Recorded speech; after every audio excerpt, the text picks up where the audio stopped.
Hello,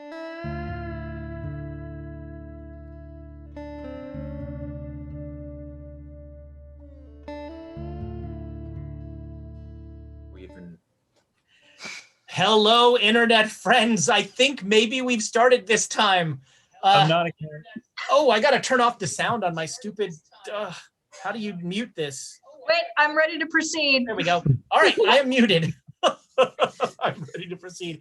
Outstanding. We're off to a flying start already. Just to remind you that our, really Quests and Chaos, we're all about the production values and professionalism. That's our stake in trade. So thank you so much for spending part of your geekend with us. It is Saturday night. We're going to play some Call of Cthulhu. We are looking forward to it. We have a couple quick announcements to get through. First off, we have Thomas is going to be GMing in support of a wonderful charity on March 3rd. Thomas, why don't you tell the nice people what you're going to be doing? I'm going to be running a game for Jasper's Game Day, which is it's a charity that tries to help prevent teen suicide. There's a lot of great people involved in it, and I'm honored to be one of them. And the eBay auctions are over for being able to play in my game. I managed to succeed. I'm going to play in Evil Jim Jam's game from the DAT network. Anyway, that's Evil the Jim GM over Jam. there. So that's March 3rd, and we're playing a system called Freelancer Skies Over Talindia, which actually is on Kickstarter right now. So it's an interesting, cool system. You can see a video with Laura and myself making characters, as well as going through a small little scenario where we fight rat men with those characters. And we're actually going to be doing a Quests and Chaos 2-shot. So that means 7 episodes, I think, Nick, is what you said. Actual 2-shot. So we're going to be doing a 2-shot of... okay, it's in the chat, so I will say it right this time. Freelancer, Skies Over Talindia. I have said that in many different ways, none of them right. So we will be doing a 2-shot of that with some folks you might recognize from here, and also some other fun people from the Quests and Chaos expanded universe. So look for that soon, probably on Tuesdays, but TBD. Speaking of our schedule, next week, we've got Monday, Dragon of Icespire Peak. Have they found the dragon yet? Nope. No, but we did get the budget for a second one. So. Oh, very exciting. Who paid for the second dragon is my question. Tamago Tora. Somebody's tax return came back and they're like, get me a second dragon. Yes. Dragon, we want the dragon. Wow. And you're like, Oprah, you get a dragon. You get a dragon. Oh, so we need 5 dragons. Yeah. I hope we didn't spring for one of those cheap, bronze dragons. You better got a good one. No, we need platinum, or we need... Platinum are good. They wouldn't attack us, probably. I know. Just more dragons. Have you met you guys? They're probably more likely to attack you. If they can find Nick. I'm pretty good at hiding. It depends on how close we're standing to Nick. You're right. So someday soon it might be Dragons of Icespire Peak. Who knows? But Monday, Dragon of Icespire Peak. Then Tuesday, we're going to be off this week as we mourn. We remember the Chaos Agents, and we think fondly of them, and we wait for the next wacky adventure that group will get under. And then Saturday, we're back for the doubleheader. Rime of the Frost Maiden. Still only one Frost Maiden. Apparently, they're more expensive than dragons. And then we'll be back here as always. So that's a full week of Quests and Chaos entertainment there. We have a couple of giveaways to talk about real quick. Tonight, we're going to be giving away, which one shows it off? Here we go. A set from Black Oak Workshop. I got that dice advent calendar, and I got a set. They're lovely, kind of green pearlescent, and the top number on each die is a little wraith kind of figure. And so it's a full set. You get all your dice, and on every one, the top number is that little wraith character. So we will be giving that away tonight at the break. If I'm sure I'll remember that. And then also all month long, we are doing the Black History Month giveaway. I have a set here of Black Lives Matter dice that we're going to give away. All you have to do is make a donation. I put in the Discord, and I'll put in again the 5 or 6 different groups. It's Black Girls Code. It's the Southern Poverty Law Center. It's the NAACP Legal Defense Fund. The Black AIDS Institute, which, wow, I spent a little time on their website. That is an incredible organization. I learned a lot about how AIDS, we act like AIDS is a cured disease, and it is currently massively impacting the Black community disproportionately. And so it's, I was super impressed with that organization. You make a donation to that organization, you tell me about it, I match it. Whatever you gave, I will match it up to some point where I say, wait a minute, I've spent a lot of money. But that is a great, I would love to reach that point. And everybody that does will be entered in a drawing to win those Black History Month dice. It's like a triple win. The organization gets a donation, it gets a matching donation, you might get some dice. So it's like 2.5 wins. 2 wins and a potential win, I guess is how we would put it there. I think that's our announcements. So friends, follow us down. Oh wait, are we doing? Should we do I bits? can't remember. Let's do some bits because there are so few. You know what? It's time. We can't go yet because America, it is Abacus Night in America. And it is time for everyone's favorite moment. Amy does math. I don't know about everybody. But so I have a quick question. Yeah, no kidding. Not my math teachers either. So I'm assuming we still had 4 left from last week for inspiration. Sure. Okay, cool.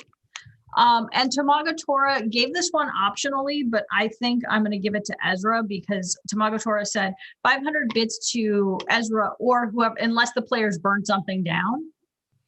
Before the break. I mean, you could get that one. It is. Yeah. It's up for Very grabs. likely that we will Yeah, get that you one. could get that one. I mean, hashtag life goals. And then Tamagotora also gave 500 to the players just because, Just because. we will just burn something down anyway. So there's Accurate. that. Okay, Not even and conditional. yeah, that's unconditional love, my friends. Thank you. And that's it for Amy Does Math. It was simple this week. Excuse me. My second favorite Twitch user. Wow, Amy, you have one job.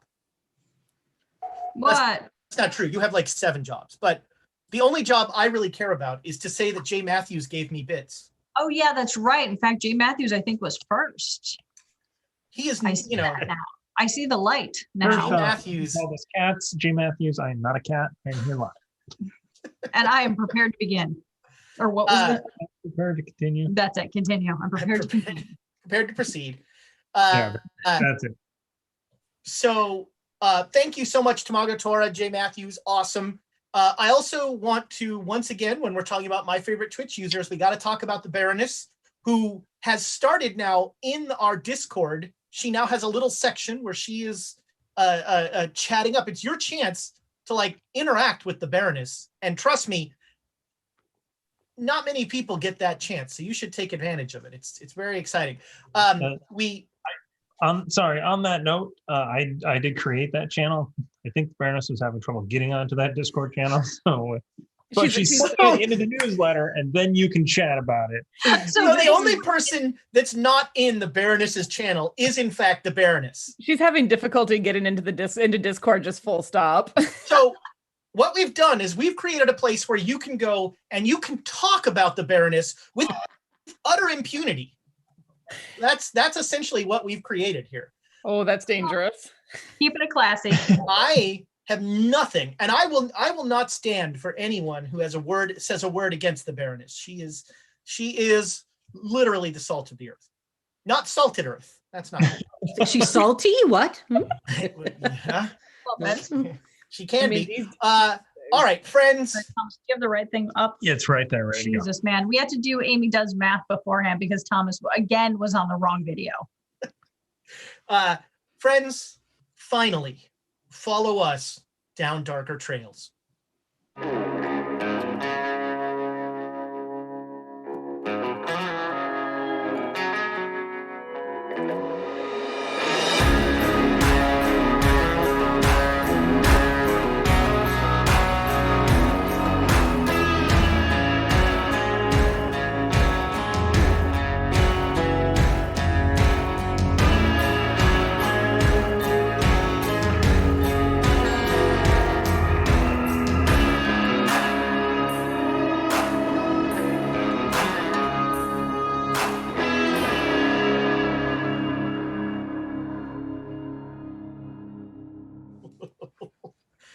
someday we will have a different special guest. Someday. But right now, Thomas is the specialist of special guests. And like a bad penny, we just can't get rid of him. I want to be a special guest. Why can't I be a special guest? Oh, no. Now the agents are going to get involved, and somebody's going to have an and at the end or featuring. Yep.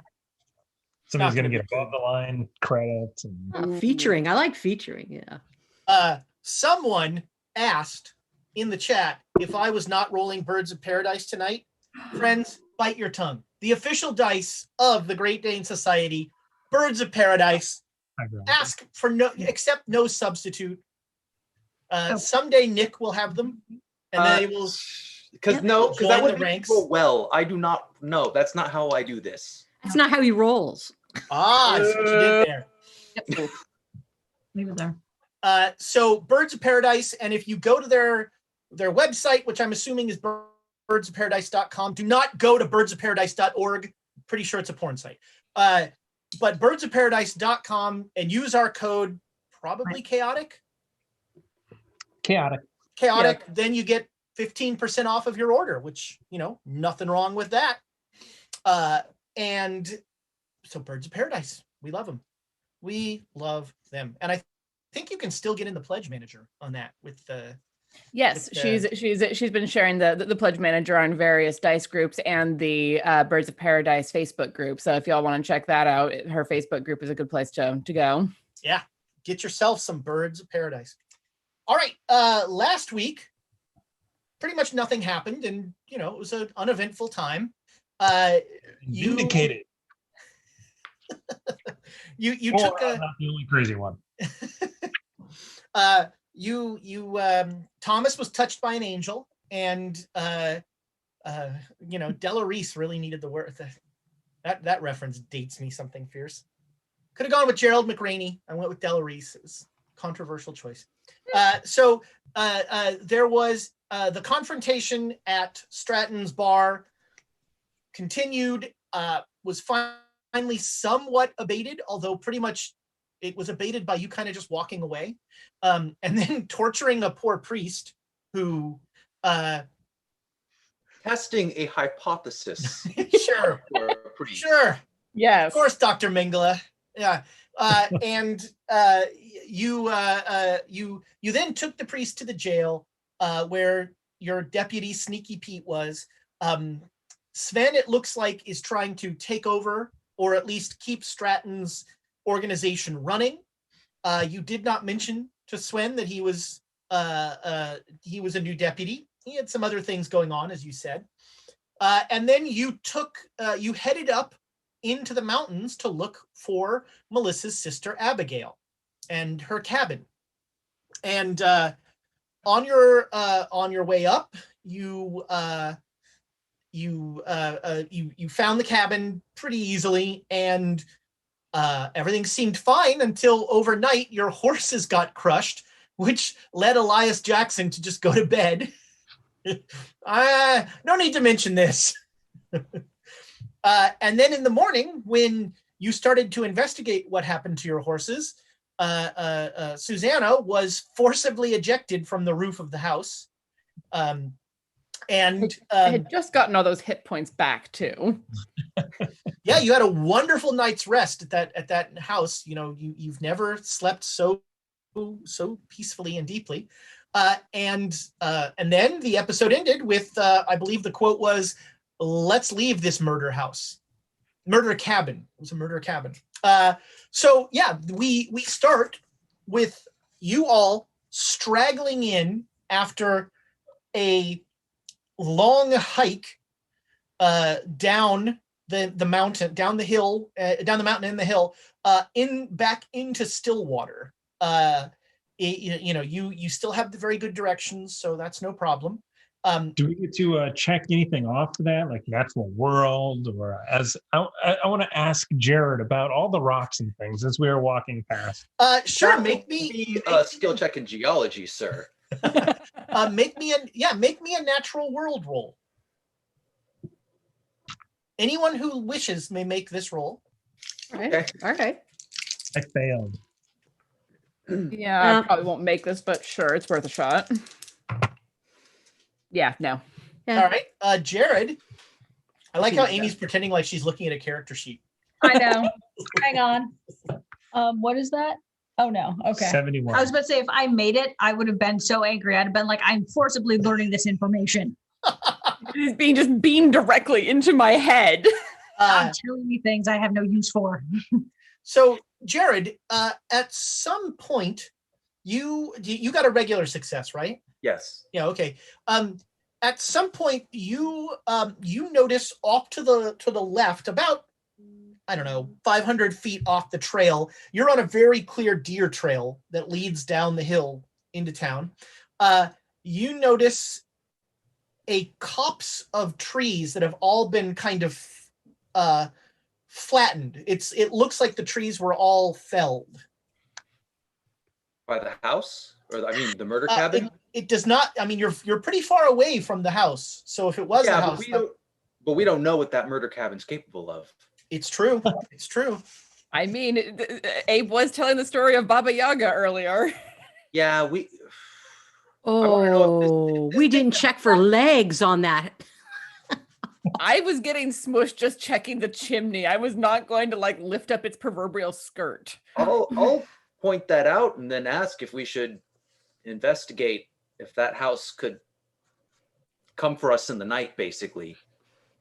Oh my goodness. Well, if it hasn't come down and smushed anything in the town or anything, not during the day, and we don't know if it's come in during the night and done anything. I reckon as long as people leave it alone and don't trouble the people inside, it's relatively safe. It's far enough away from town. That's No, she did say it was a nice house. She said it was a nice house unless you order outside at night. Then how do you explain that over there? Let's go have a look. All right, so you you head into the clearing, and yeah, it looks like you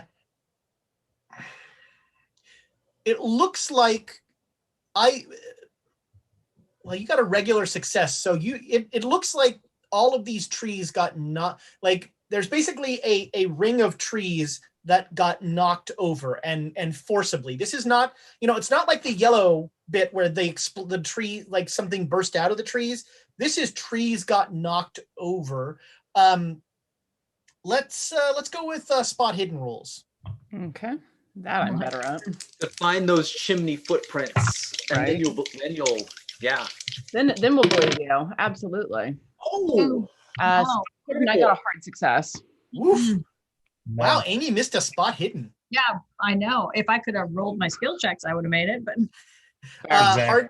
So we got a hard and a hard. Got a hard, Crit. Jared. Crit. All right. So with a hard success, Susanna, you point out that it looks like the trees have been scraped, like a bear scratching its back on them. And with a critical success, Jared, you point out that that doesn't look like the marks that bears make. It's the kind of cabins make, right? No, but the trees are out. They're all out. Yes. Well, as in the marks are like, how would I compare them? Mainly in size, because if it's knocking something over, is this thing big? It's pretty large. Yes. So it is the size thing. Like, most bears that you have had the very distant experience with, if you're lucky, are when they're standing 6 or 7 feet tall. This seems like maybe 12. Do we want to look around for tracks to see if this thing headed anywhere? You know what? You got a critical success. So yes, there are what look very much like super large barefoot human tracks. Barefoot human tracks. Yes. That's okay. So we're talking like a Paul Bunyan type of thing, Except Paul Bunyan wore boots. Well, yes, of course. So these are human tracks. Yes, not bear, foot tracks. Yes. But big. This is big. A barefoot human. Yes. Like, these feet are, unless you want to pull out the God, that's so nerdy. Larry Niven, this super nerdy sci-fi, hard sci-fi writer, actually printed in one of his short stories the theorem for figuring out how large something is from how deep its we do that footprint at work all the time because we're losers. You do that? What? Yeah, we figured out the other day at work, and again, too, I apologize to everybody for the sidebar, but no. I'm somebody that Thomas used to work with and I currently work with. We figured out why Thomas can step in dog shit based on how tall he is and what his visual pattern is. So like you can figure out the height of something where you basically don't see in front of you, but you see the distance out in front of you. So yeah, I completely understand that there's a theory that based on how large your feet are, you can determine like how tall something is or how long the base is. Yeah. Is that why I see things so well up close? Because I'm short? Possibly. We should point out that this person was wrong. So we move on from there. But you still step in dog shit. So I'm just going to rest my case there. So is there dog shit in these footprints? That will give them away? No. Nice. Are you checking for scat there, Jared? Yeah, you gonna look, yeah. I need to take some notes and I need to get some measurements. And the only thing that I have on me that I can be able to measure the exact size later is a stick of dynamite. So I'm going to measure how big this is based on the number. Hold on, I have a very important question. So you're saying you brought the stick of dynamite in with you and that it wasn't flattened with everything else? That's right. Okay. Yeah. Yep. Otherwise, that would have been a much more noisy night. Mm-hmm. The dynamite is still in the what's the thing around the leg that you had? The garter. That's what the word I was looking. So yeah, you take some measurements and make me an education roll, Elias. Oh my God! What? I rolled horribly. Do we need to use inspiration? How's your education? It's an 80, and I got an 86. How about we use some inspiration on that, friend? Spend all your luck. It's worth it to find out how many sticks of dynamite a barefoot is. Yes. A barefoot Paul Bunyan is. Well, we get that information regardless. Regular success. All right. So you do some quick math in your head, and yeah, this is like a 11-foot tall person who probably weighs about 500 pounds, given how deep the footprint goes in. That's disturbing. It doesn't look like a bear print. It's no, this is clearly a human footprint. This whole area is kind of weird out here in Colorado. We should leave. I mean, murder cabins, giants, monsters in mines. I mean, this is the area where civilization hasn't really touched yet, and there's all sorts of stories about what might be out there. So we could follow this, right, Jared? You could follow these tracks. I mean, Yeah. I would be physically possible. Oh, we have other stuff to do. Yep. Yeah, we're late for something. We're Late for something. And also Ezra has the face of, I didn't plan for that. No. If you have other stuff to do, that we need to go back to town. Yeah, didn't we tell Pete we were going to be back sometime? We got to deal with Pete. Oh, okay, last night. Yeah. Yeah. Okay. Let's get to town. Elias, you have like frozen this place in your memory. Like you could get back here no problem. Right. I mean, I've started to take notes. Strange things. It's behaving like a bear, but looks like a human foot. It looks like it's giant. These are things that I'm taking notes in a journal that is clearly labeled fiction. Totally. Yeah. Which direction does it look like the footprints are going? Deeper into the forest. All right. It's a forest creature. Yeah. It's just a forest creature. Yeah. Just an enormous human shaped foot forest creature. Sure. Well, no, it was Could clearly be man. primate. Could be primate. Driven Yeah. from society, because of 11 feet ostracization. long. That track is 11 feet long. I've never heard of a primate that big. That would be weird if it was just a foot. I would believe it though. Okay. Sorry, everybody. I need to look into the scratch marks and see if there's hairs in them. If there's what? Hair. All right. Oh, Make I me see a where you're spot going hidden with roll. this. Yeah, that is a regular success, almost. Yeah. So, with Jared's critical roll on that natural world, he tells you, that bears will sometimes leave stray hairs, and this does seem like hair that is more. It doesn't. This is not like This is not even Robin Williams' body hair. This is beyond, this is beyond human body hair. Okay, I'm going to take it. All right. Yeah, you have a couple strands of mysterious hair. Right. Elias. It is definitely fur. Actually, let me be clear. It is fur, not hair. Okay. Elias, why can't you just leave the giant man alone? I mean, he clearly doesn't. He wants to be left alone, and it's awfully mean of you to write a story about somebody who has neurofibromatosis. Neuro what? Neurofibromatosis. Gigantism. You went looking for that, didn't you, Amy?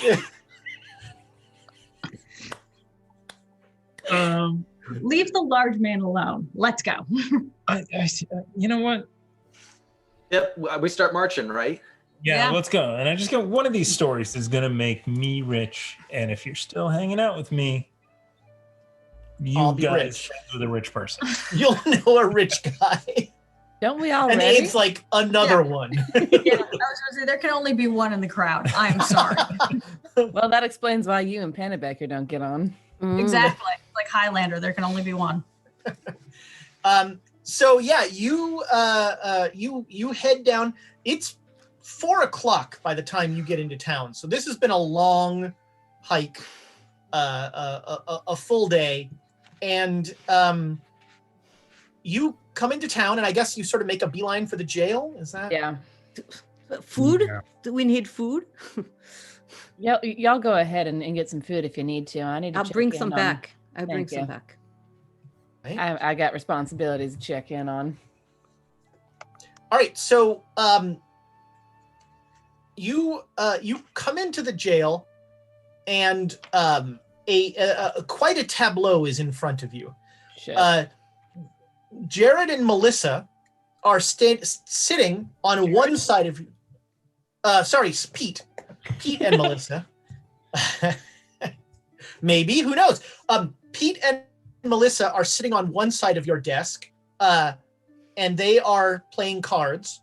And sitting in the chair behind your desk is King, Mr. Pennebaker's giant Irish wolfhound. All right. King is wearing a leather vest with a star in it. Is it a deputy star? It is a deputy star. Awesome. And I'll just look at it and look at Pete and Melissa and be like, I imagine someone has an explanation for this. Sheriff, Mr. Pennebaker says the dog is his choice for deputy. Well, probably more intelligent than half the people in this town, so I'll roll with it. And he also said, don't worry, he told Swen. Oh, all right. Thank you. Thank you for passing that along. How have things been here? The preacher doesn't look well. And yeah, the preacher over in his cell is just like lying on the cot, kind of motionless, sweating a lot. Mm-hmm. Has he eaten anything? Has he woken Elias, up? are you here? Or did you go with You know food? what? I think that I saw everybody going in, and I was about to go in, and I saw King wearing the leather vest. And you thought And Sven then turned into King. I just back Sven out. turned- I'm just Sven going to back turned- out. So what's your theory? Did Sven turn into an Irish wolfhound? Were dog. Yes. No, Did you say he was sitting in the chair? In my chair. Not like sitting like bipedally, but like, dog sitting in the chair. Okay. But it's a big dog. It is a big dog. He takes up that entire chair. Okay. So I back out, not because of that, but because of the preacher. And then I'm going to look around outside. All right. You don't see anything outside. I'll just stay outside for a little bit. All right. Yeah. It's nice and safe here. That's fair. I'll ask Pete, has the preacher woken up at all? Has he eaten anything? I gave him some water, but no, I think he's real sick. Might be. There a doctor in this town or anything of that sort? Sorta. Pinnabaker has a guy who... Oh, that fills me with confidence. Thank you. All right. I'll go ahead and grab the keys, because I would have left the keys with the kids, and unlock the preacher's cell and just go and like give him a visual once over up close. Okay. You are not a doctor. Nope. He seems sick. Okay. He definitely has a fever. Do you have medicine? I don't think so. Okay. You can make a first aid roll to tell a little bit. Okay. Can I though? We'll see. Nope. All right. Yeah, no, he definitely has a fever. Mm-hmm. And he is sick, kind of rolling around a little. Okay. All right. I'll is there any water nearby in like a cloth or anything? Sure. Yeah. Yeah, just take a moment to wet a cloth and like put it on his forehead to try and help cool him off a bit from the fever. Okay. Step back out, lock the door. All right. I have been traveling all day. I'm gonna go get some food. And as you say that, Jonesy is walking back to the front of the jail with a bunch of food. Hooray! And so there's, you have a lovely spread. Are you going to eat outside, Elias? Yeah. Honestly, I think that the space is too small for all of us to eat inside. It is a little crowded inside. I would go sit on the porch and eat. Wiener Schnitzel, pretzels. Where did you find that? Yeah, what tent did you go to? Yeah. So you are sitting out at the front as it's getting dark. Mm-hmm. King walks out the door and just starts to walk to in the direction of Pinnabaker's hotel. Y'all done for the day, King? At like 6:00, he just looks back at you and growls. All right, I'll see you tomorrow. Woo. That is not even near the top of the list of weird things I've seen in the last few days. Yeah. I'm waiting till that dog is well out of range before I say, I don't trust him. Okay. Dogs have really good hearing. I'm waiting till he is way, and I'm saying it low. Has everybody in this group lost their minds? First of all, it's a large man in the woods. Let's just leave the large man alone. Okay, step one. Agreed. Step two, I'm sure it's the dog's dinner time. Dogs do have a schedule, and they get awfully demanding if they're not fed on time. And honestly, it's probably 6:00 is his dinner time, and he's going for food. I don't blame him, as I take another bite of my sausage. I'm just saying I don't trust him. That's all I'm saying. I mean, we have seen some weird things the last couple days. And that house was unpleasant. I know this is good. I know this is going to sound crazy. All right. Yeah. We should probably watch what we say around camp, just like we do. Yeah. Well, did you talk to Melissa about not going to that cabin? Not yet. Mm-mm. I just checked in on them and then came out and got food. I need to talk to Melissa because I don't think the house would hurt her. They lived there for years. You don't know what'll set that house off. They lived there for years. It's their family house. And you don't know if something's changed. You don't know why it threw you off the roof. I was poking a little bit too much into things it didn't want me to know. I know exactly why it threw me off. It's the house was not loyal to you. You don't know what else might set it off, and they don't either. Like an earthquake, I think, is the most reasonable explanation for what threw Susanna off the roof. So the roof does not have emotions or feelings. It is just a building. And buildings don't throw people around. This one did. I've been in earthquakes. They're more of a rolling type of thing. This was a sharp jerk. Like I was standing on the back of a horse and it just booked. Yeah. I tried to wake Susanna and Jonesy, violently shaking them. And I'm usually a pretty light sleeper. What?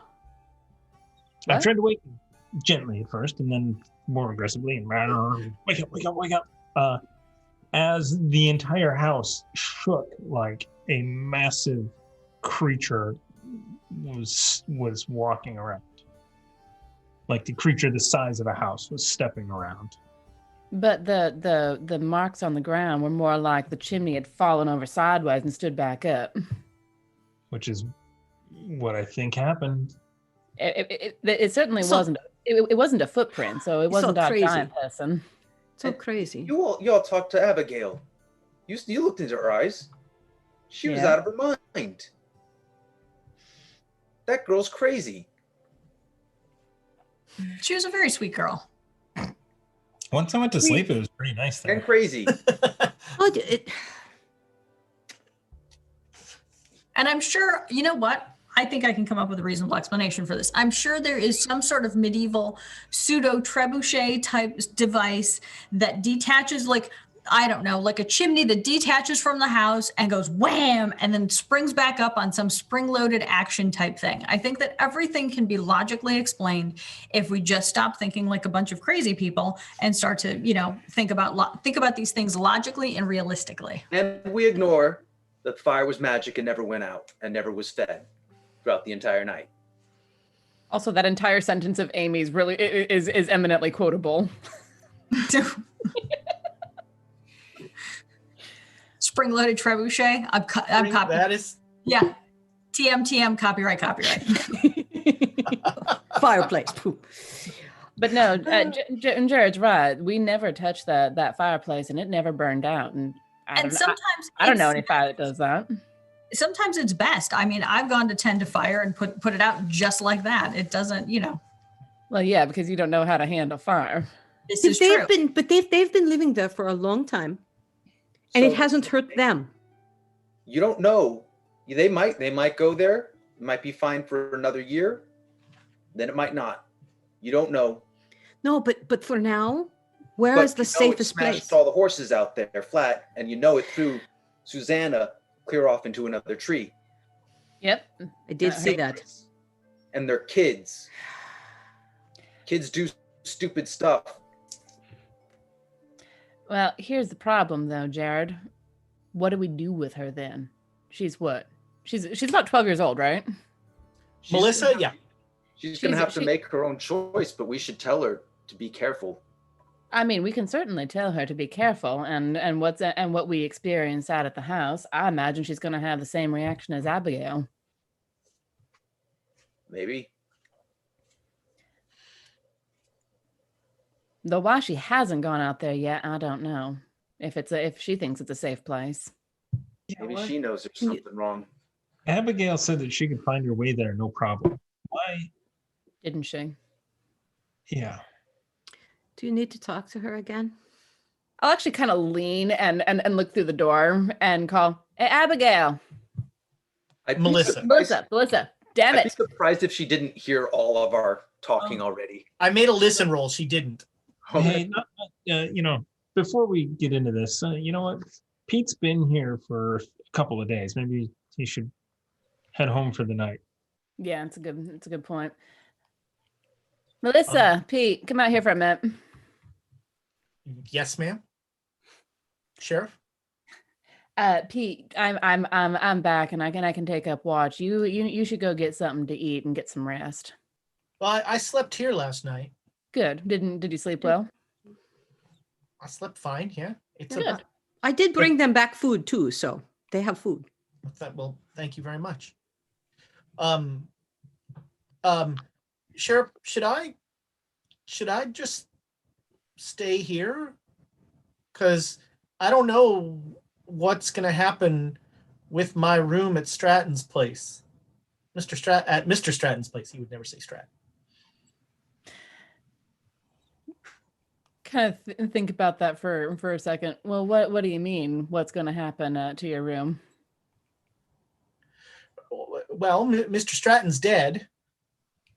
Did we tell him that? Okay, so no, yeah, you didn't tell him that. No, He says, well, I mean, Mr. Stratton's dead, and I don't think Swin's gonna want a deputy living there. Yeah, that seems likely. Yeah, you can stay here if you want. I've certainly no objection to that. All right, well then I'm gonna go get my things. All right. All right, he'll head off, and Melissa, like, before you even say, it's like, how's Abby? Well, she seems to be in good condition. She's out at the cabin. Oh, I'm so glad that she made it there. Yeah. There's something weird about that place, right? It's a very safe place. There's that sentence. I feel very safe there. We certainly had a very good night's sleep in there. Horses didn't survive the night, though. Oh, that's too bad. Do you know about any weird things that happen out there at night? No, we never get bothered when we're there. Well, I mean, nobody comes around. I can't imagine why. Well, so Abigail's not coming back, right? She didn't seem to be, no. Well, I should go be with her then. Well, I mean, not tonight. Sun's getting ready to set. No, of course. It's a day's walk. Yes, it certainly is. Finish. We wipe a little bit of sweat. Are you sure you want to go out there? I mean, it's a safe place. Maybe so, but you were real concerned about Abigail and her trekking out there. Well, I was concerned for her getting there because she left at night. Yeah, she didn't say that she ran into anything. Well, that's good. I guess I'll head up there tomorrow. Well, I certainly can't stop you. I mean, I don't want to keep sleeping in a jail. Can't say as I blame you.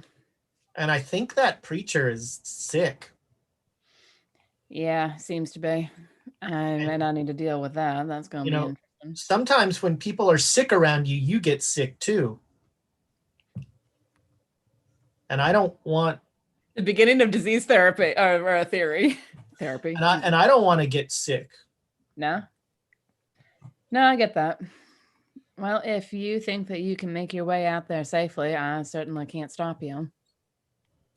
I've made the walk a bunch. All right. Speaking of the preacher, Melissa, we noticed that you have a sign that's similar to something that the preacher has also said. Up at the cabin, have you seen a sign that says "All are welcome" here? Oh yeah, Abigail calls that her trophy. It's and she's like, she's doing that thing kids do where they're trying to remember something and recite it kind of rote. She says, it's a reminder of our parents. Do you remember your parents? Not really. Okay. We left when we were very young. Abby says that they sent us away to save us. But they still love us, she says. Mm-hmm. And did you ever think about going after them, or? No, they sent us away for our safety. Why would we go back? Okay. Abby wouldn't ever, no, that's... Abby knows, I don't really know, but Abby knows why our parents sent us away, and she won't go back. Okay. And you've never seen the preacher before? You don't know, Abby didn't know him before you came to town? I mean, I think he used to stand outside one of the places she worked and yell a lot. Okay.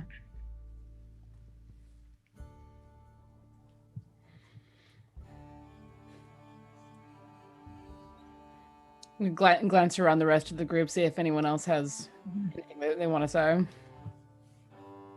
You should go tomorrow morning. Yeah. There's really nothing in our room. Where is your room? We have a cot at one of the flop houses. Do you have anything there that you need to get? I have a blanket. Do you want to go get it? Okay. And she'll trot off. With somebody? Or just, okay, bye. She knows this town very, she has grown up in this town. She knows this town better than we do. I'll go take a look at the priest. You're right. Yeah. All right. Do you have medicine? I got first aid. So you can make a first aid roll. You'll get something. I mean, I'm more wondering. I don't think the jail would make him sick like the inn did. A regular success. So with a regular success, this is definitely different than the casino. When you were bringing him in and out of that, there was physical, there was a contact pain of being in that place.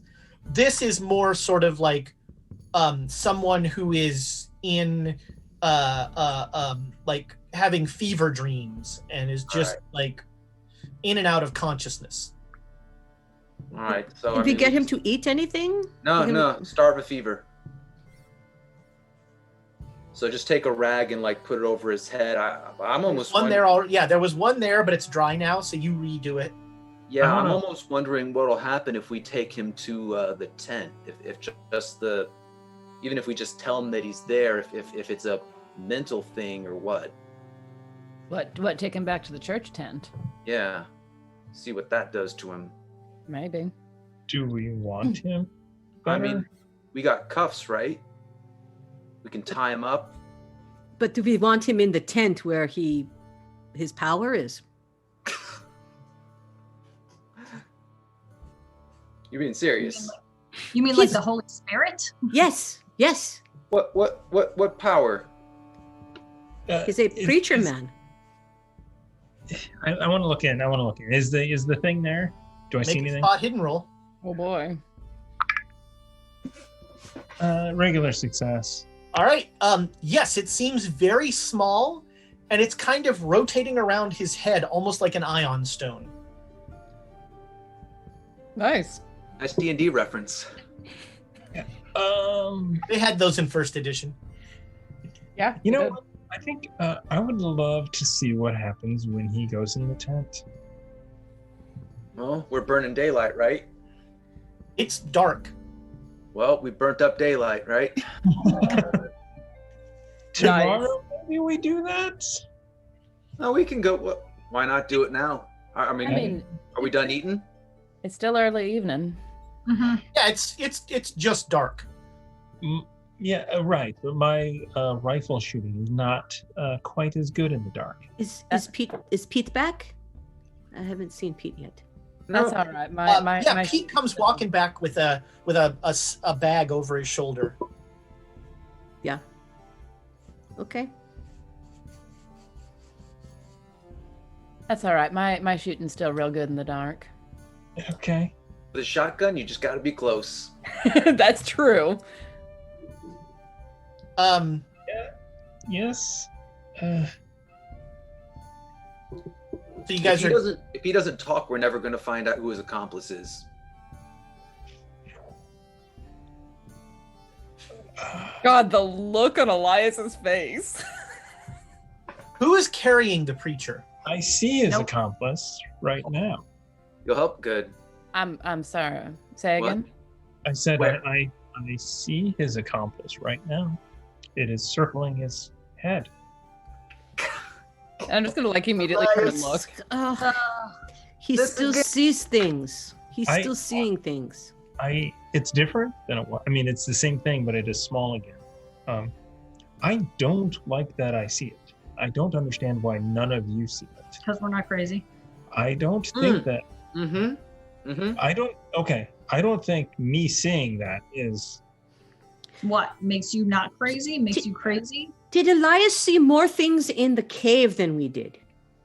Not that I remember. I was going to say maybe he can see farther into the dark. Well, and here's a question for you, Elias. You were trying to reach something before when you were saying there was that big angel by the casino. I was trying to touch it, but it was 15 feet up in the air. Well, if it's now it's circling his head, so reach out. Yeah, Elias, prove it to us. Yeah, we want to see this. Let's set the. I need to see it. Oh God, the peer pressure. Fine, I go up and I do it. So you're gonna go up and try and grab the angel? Grab it to hold it. Is it like the size of a fist? Oh, it's smaller than that. Oh, right okay. now. Do we have a jar to put it in? Okay. Ooh, angel in a jar. In a mason jar. I think that's appropriate. Make sure you poke a hole in the lid, otherwise. Is this like Tinkerbell under the glass? So yeah, you reach up and make me a dex roll.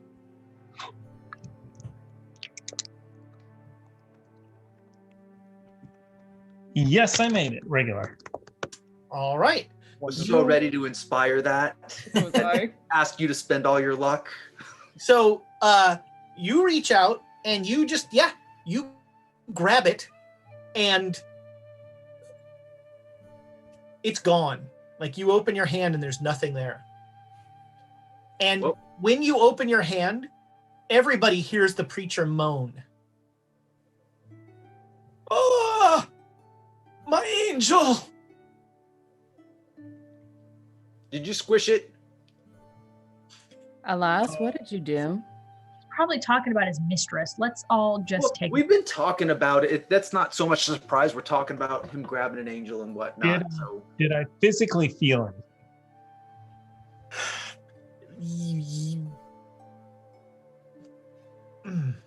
Yeah. So yes, there was some physical thing there, and you felt a little bit of motion, and then nothing, and then you opened your hand and it was gone. Okay. So I felt it, but then it disappeared, and then he moaned. Picking the preacher back up. All right. So who's carrying the preacher? I think that actually I'm gonna have Jared do it because I can. So you're just fireman's carrying the preacher? Yeah, sure. Just over your shoulder? This time. Jeez, if I had known that, I wouldn't have put him down. All right. So you get about halfway to the tent. By this time, let's call it 7:30. Town is just starting to you notice that town is starting to have a nightlife again. There are people out and about. And you get about oh no. You get about halfway to the tent, and Jared, there is something wet on your shoulder as you just have him over your shoulder like this. Oh no. I'm putting him down. What? No. Are you just dropping him on the street? Not violently, but I'm laying him down and you do that thing that you do when you're carrying a toddler and you feel something warm on your front. Oh no, you don't do anything when that happens. You're just like, okay, that's So it's not warm. shirt needs to be It's like washed. it's like clammy. And you look at your shirt, and there is like, it's not there's something dark like soaking into your shirt. Well, from where I was holding him, where is the? It would be his gut. This would be from his gut. Oh, let's check. Yeah, I open up his shirt. I look. All right, you open up his shirt, and looking. So where his abdomen should be is a face. There are two eyes that are open and looking at you, and a mouth with sharp teeth. I will allow anybody, like, I will say that Jared has definitely seen this. Anybody who thinks that we're not staring over what's going on can. I'm gonna just roll some dice right now. Yeah, I think that's highly. sanity. So, all right, everybody make sanity rolls as you have all. I would have been looking. Damn the luck. Honestly, I would have been watching around, but an unborn twin that's been like derped into the guy's stomach. I'm good. I do the close my eyes because I'm like, I all made the it by crazy talk one. has gotten to me. I open up my eyes, it's still there. All right, Unborn if you- twin, everything's fine. Wow, everyone except, well, that's not surprising. Jared, you lose 3, everybody else loses 1. And you see out of in the mouth of this thing, like that same liquid. And it's not it is not like the black goo you saw in the mine, but it is like a black viscous liquid. Doesn't matter. This poncho's coming off real fast. Yeah, that's fair. No wonder this guy is crazy. His unborn twin has been like, he's been carrying this thing around with him like his brother his whole life.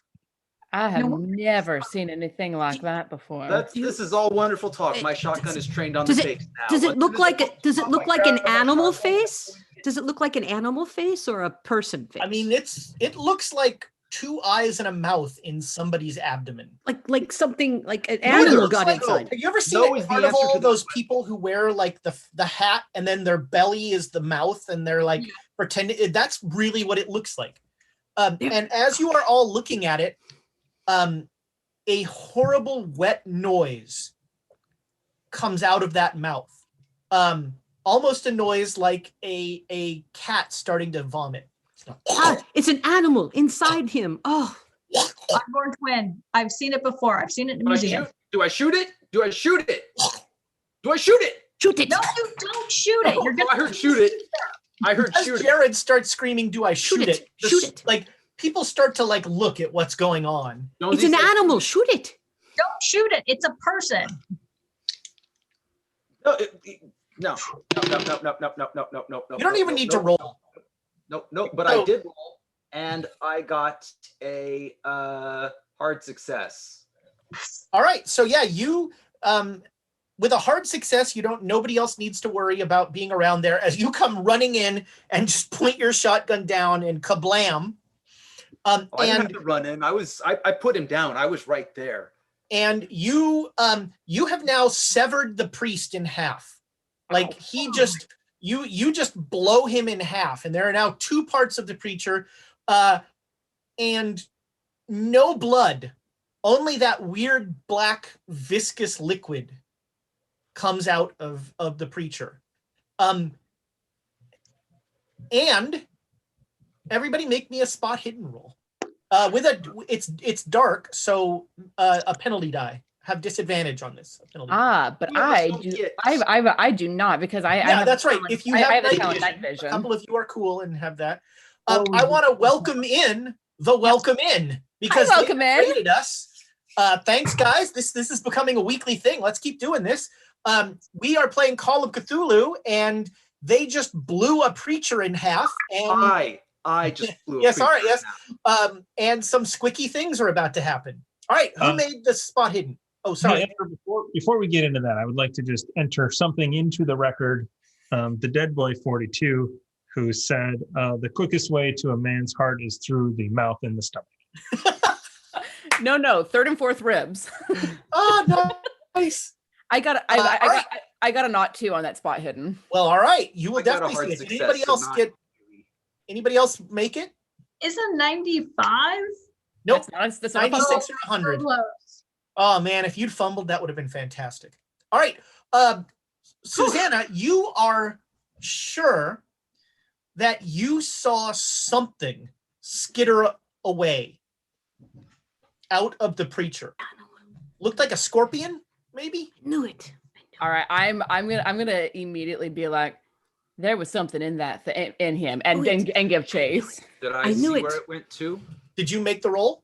Oh yeah, I got a hard success. Oh yeah, then you see it as well. Oh, You both I knew see it. this little thing skitters off, heading for a brothel tent. Can I get another shot in? Because I'm already. Would you like to shoot a shotgun towards a brothel tent? I The mean, I wanna aim scorpion? low, but no, there's a thing. I'm I'm right aiming now, low. I'm not okay with this. Well, Okay. how quickly did we spot it? Can I use my quick draw to draw and shoot at it? I mean, Sure. I was like, I blew this thing apart and I was watching to see what happened. So Yeah. I think I'm pretty. Oh, yeah, you have quick draw. You can both. Now, again, I highly recommend you don't miss. There's Yeah, that. You're not you the are. boss of me. Now you both you Hmm. both have night vision. So you the three of you that are not gun wielding maniacs, at least right now, you see both Susanna and Jared like immediately like track something going off to the left, and both of their guns are out, and it looks like they're just shooting at something, but you guys have no idea what. Whoa. Preacher's dead. Case is closed. No, Let's no, go it's home. animal. They're getting the animal. I knew there was an animal. No, Right. that was not an animal. Hard success. So you both need a shot. Well, Hard I was success. going to ask if, I'm just spinning the luck to make sure that lands because I was close. I am going to, while this is, I realize that I am just starting to do this. I'm going to get my lantern going. There you go. All right, yeah, you start to turn on a light. All right, so the third gunshot goes off in the middle of town, and you fire on this thing, and hard success. Yeah, you blow it into tiny little pieces.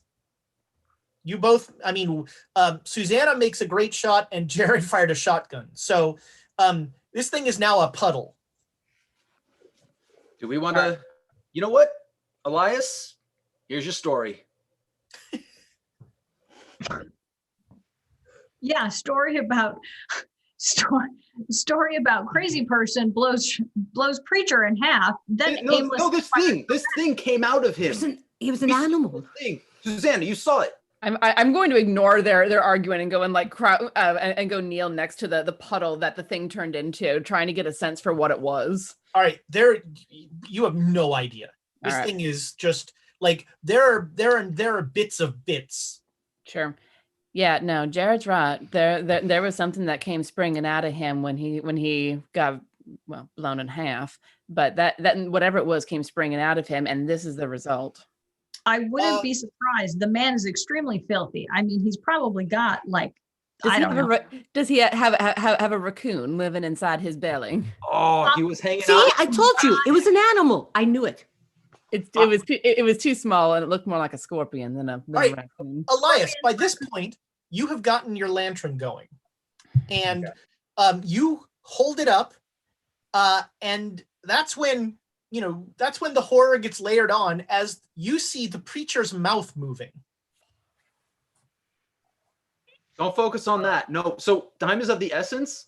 I want to see if there's anything else in that cavity. No, I need to know. I need I'll to hold the know. light for you and look away.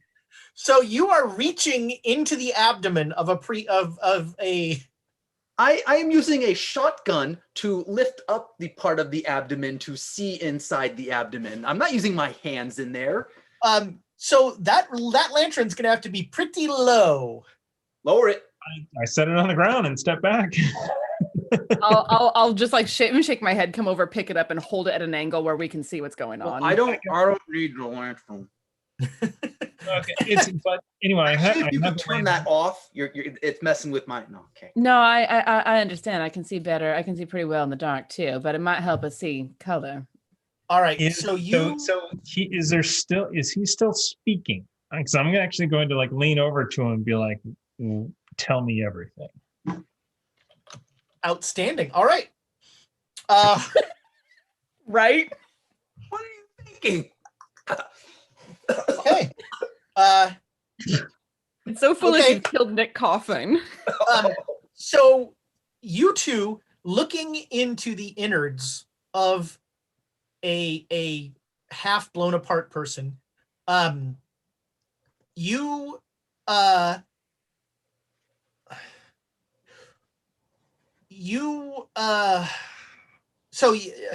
your lack of medical knowledge is actually kind of helpful here because you don't realize all the awful, horrible things that, are not in there that should be in there. It looks pretty concave. It looks pretty empty. It looks like whatever was in there was kind of burrowing its way out. And you do see there what looks like, let's call it a seed. It looks like a seed or some sort of egg. It's a small thing that is opened that was in him. Oh, it's already opened. Oh, there's not another one. Thank goodness. Okay. I thought we had more stuff on our hands. The player immediately thinks alien. But that is not a reference that Susanna would know. Elias, you look the preacher in the eyes and you say, "Tell me everything." And he's like, his eyes are, he doesn't see anything. He's just kind of like, his jaw is working. And he will say to you, and you hear him say, "In my mouth. In my mouth." Oh God. Jared, there's something in his mouth. Bring up the shotgun. All right.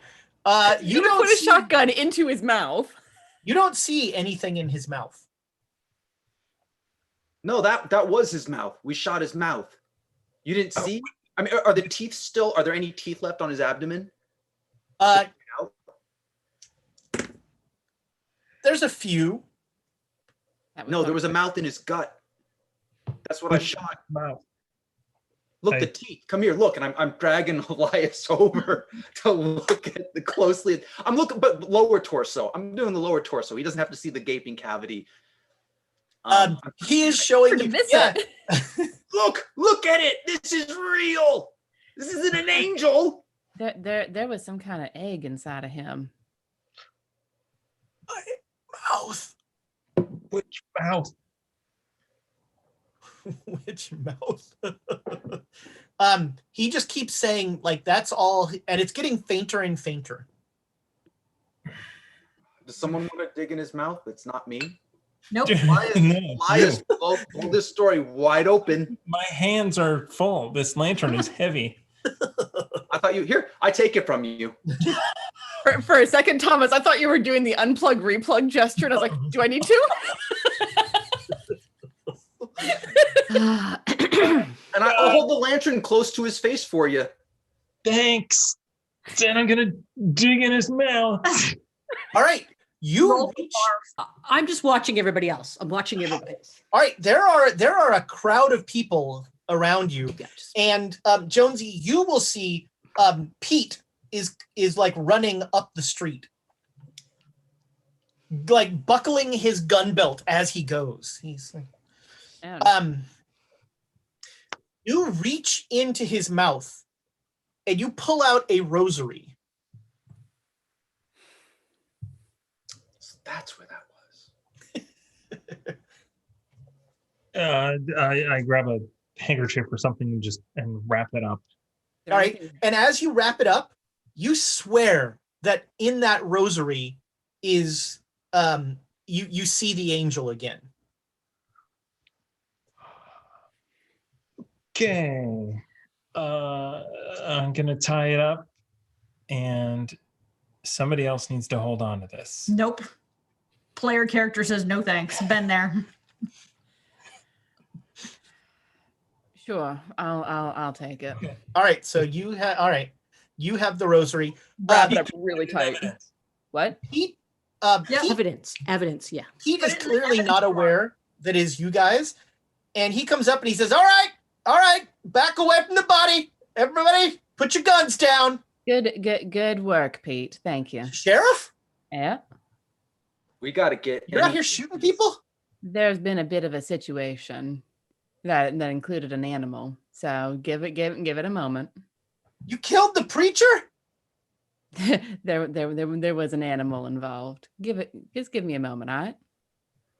I think we need to set up a quarantine, a perimeter around the place, keep everybody out. We're going to protect the scene of the animal attack. You do. And Kill a raccoon, everybody. Yep. Kill a There was an animal. I knew it. Right. So An animal. Pete raccoons with turns around and in the least effective manner possible, just starts telling people to go home. Now you go home now. And like if he recognizes somebody, he's like, hey, you, yeah, Alex Parsons, you go on home now.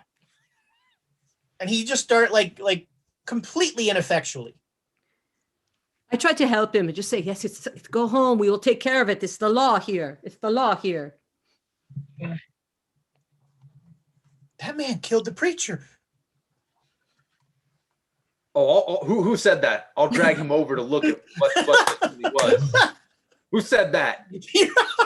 The guy with the shotgun, like that disperses the crowd. When a guy with a shotgun goes, "Who said that?" Well, Get over here!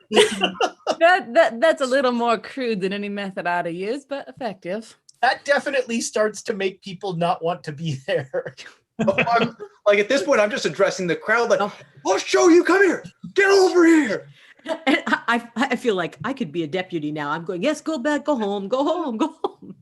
Nothing to see here. Nothing to see here. Go home. Where are you going? Go home. Yeah, What do you want to see? it turns out the guy with the shotgun yelling "Who said that?" at the crowd is far more effective at clearing things out, and people start to they start to fade away.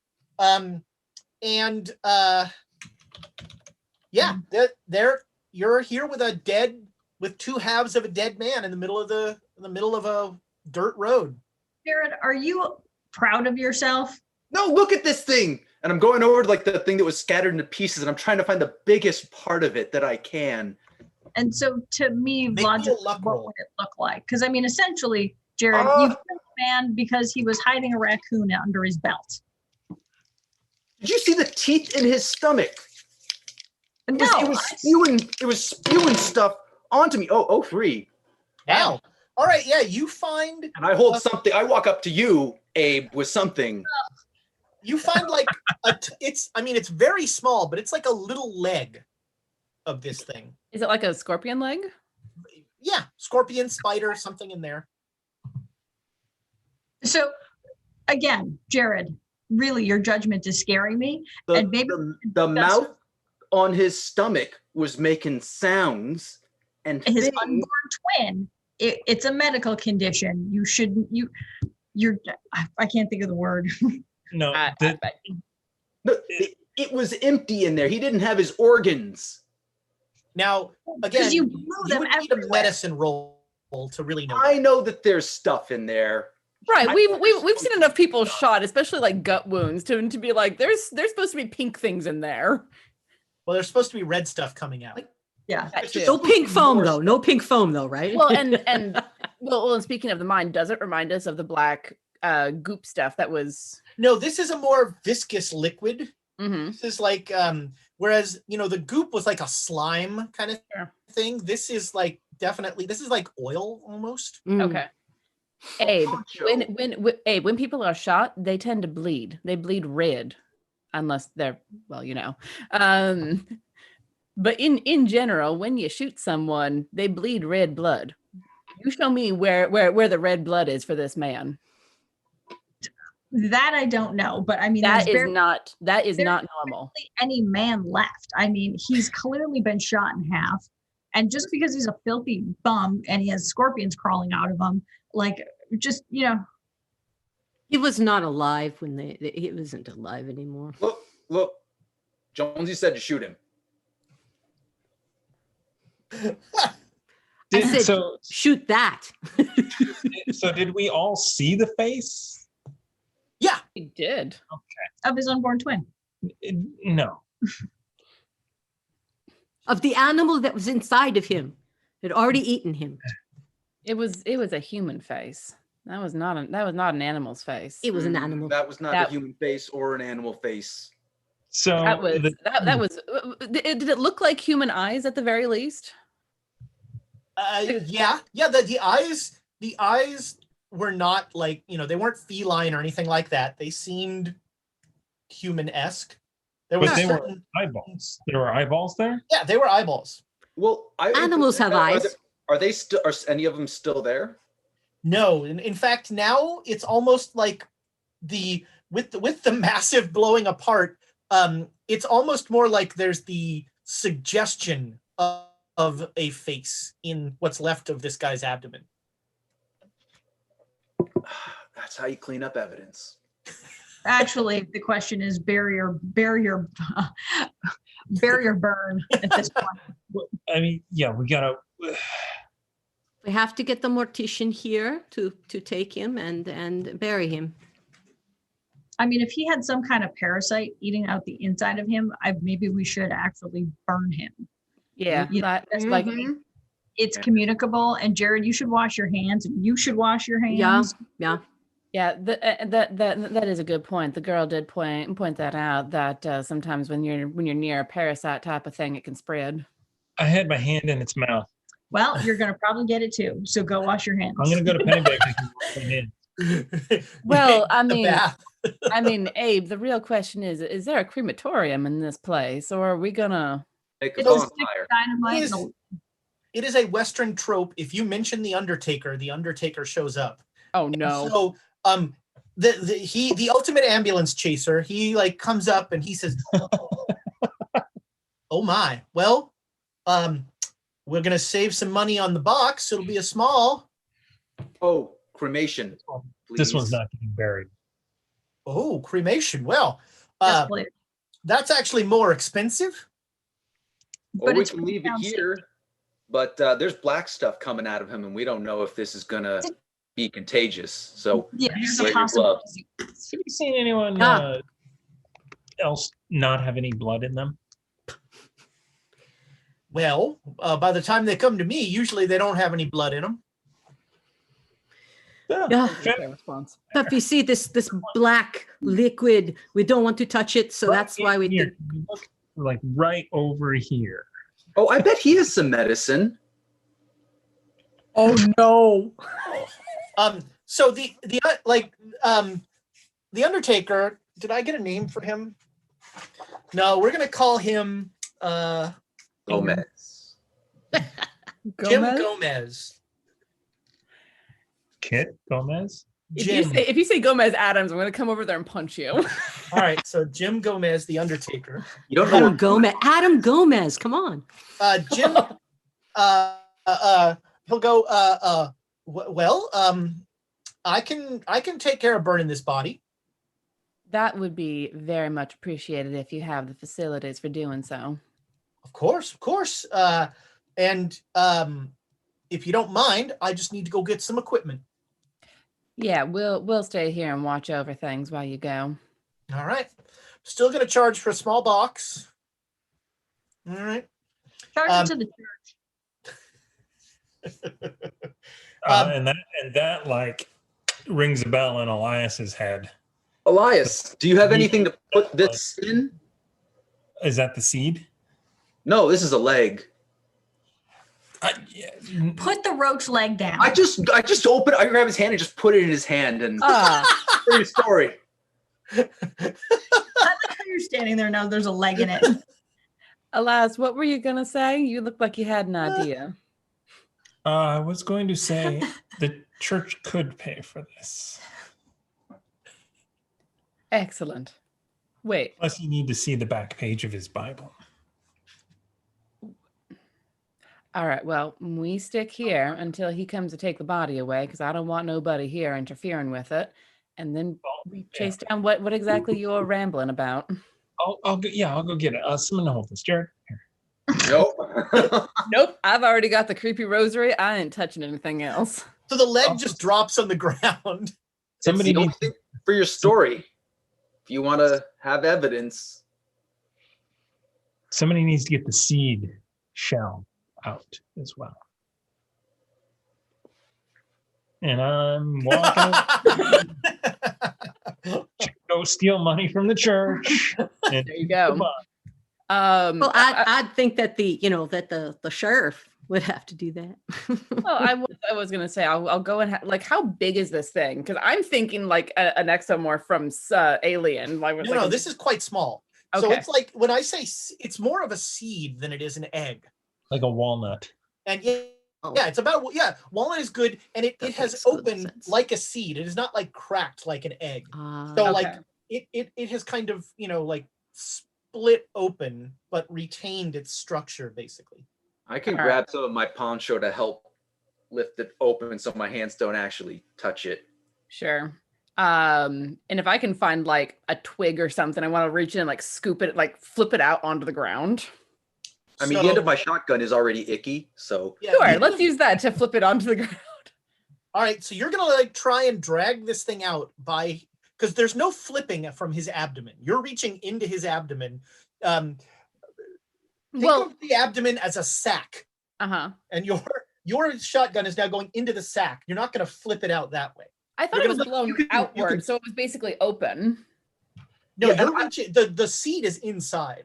Well, yeah, so what I'm doing is I can take a part of the poncho and fold it over the top flap of his abdomen and pull it up to give some extra room, and then kind of dig it out into the open with the end of the shotgun.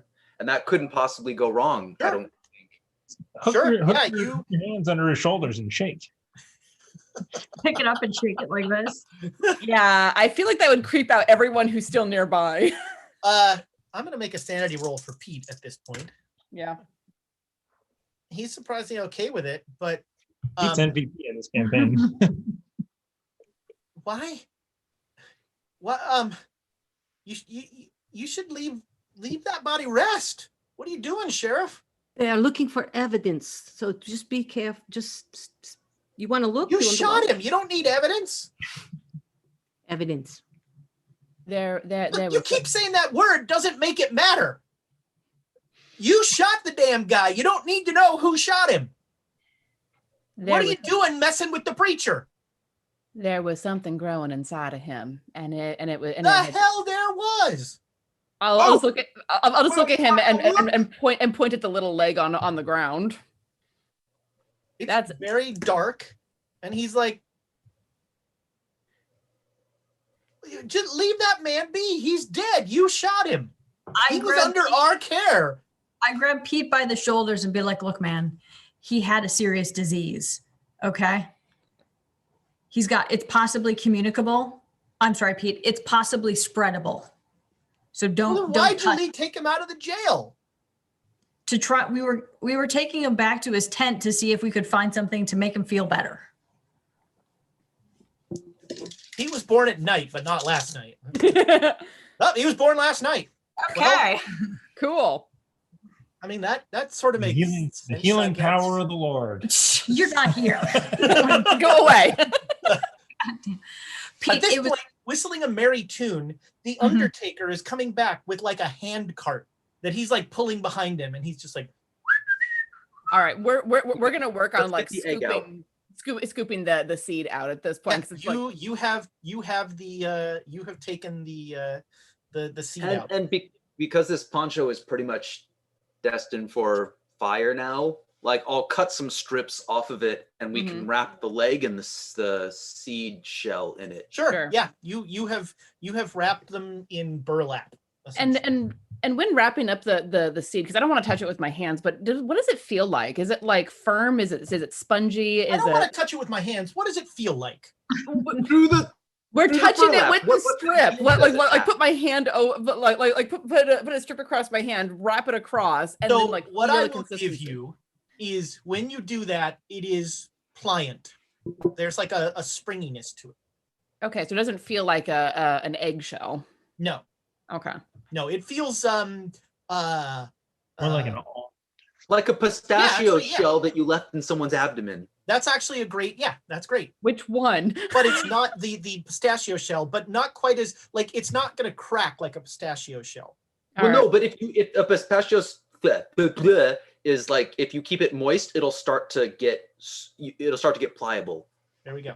All right. The Undertaker comes up, drops the hand cart, pulls out a coffin clearly made for a child, opens it, and takes a shovel and shovels one half of the preacher into the box, and then shovels the other half of the preacher in the box.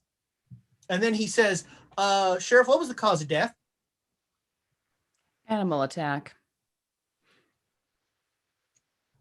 Animal attack. Where's the animal? You unwrap one of the little legs. well, and also you heard the gunshots. I'm sure that's what brought you out this direction. We were driving it away from town. Well, Sheriff, whatever helps you sleep at night. Animal attack. I mean, I know he doesn't believe me, but if he's asking, that's what I'm putting on the record. It was coming out from the inside. Beg pardon? It was coming out from the inside. Like just reach out without even looking and put a hand over his mouth. Well, all right. Animal attack it is. And he like throws the child's casket in there and he says, I'll get this burnt up tomorrow. I pass him the icky poncho too. That'll cost you extra. All right, I'll find a fire for it then. And he just starts walking off whistling. All right, I think we need to make our way over toward the church since I don't think there's anything else. Then he stops. Fuck. And he turns around and he says, Sheriff, who's paying for this? And at that point, Elias comes running back up, holding a collection plate and a Bible. I'm gonna bring the collection plate. Yeah, he would have just dumped it into his pocket. Just cleaned off the collection plate. I would have given the Bible for sure. All right, yeah. But Elias comes running back up right as the Undertaker says, who's paying for this, Sheriff? How much was it? How much you got? No, that's not how you negotiate. I put out a low number. I happen to know that the preacher was not what you'd call a man of means. And so, I just want to make sure if the city's ready to properly compensate for the disposal of this animal attack. There it is. You told me how much was in there, but I don't know how much was in there. How much was in the collection plate? Less than $10. Like, let's call it $7 about. $2 sound about right? Oh, $2. Well, I guess I'm going to have to, when I file this death certificate, they're probably going to have some questions about that animal attack. Like $5? That's getting closer. $7. I think for $10, this body would be gone. I'll put in like $1. All right. I was like, for a second there, I was like, I think I know how to get rid of this body. And I just kind of pull up my pant leg a little bit and pull out a stick of dynamite. Are you still wearing the garter belt? Yes. I think we can make this, this is a 25-cent deal, actually. All right. You pull out a stick of dynamite and the Undertaker goes, $8 is fine. We're good. I'll take care of this, Sheriff. No problem. Much obliged. What's the saying? Walk softly and carry a stick of dynamite. That's a pretty good negotiating tactic right there.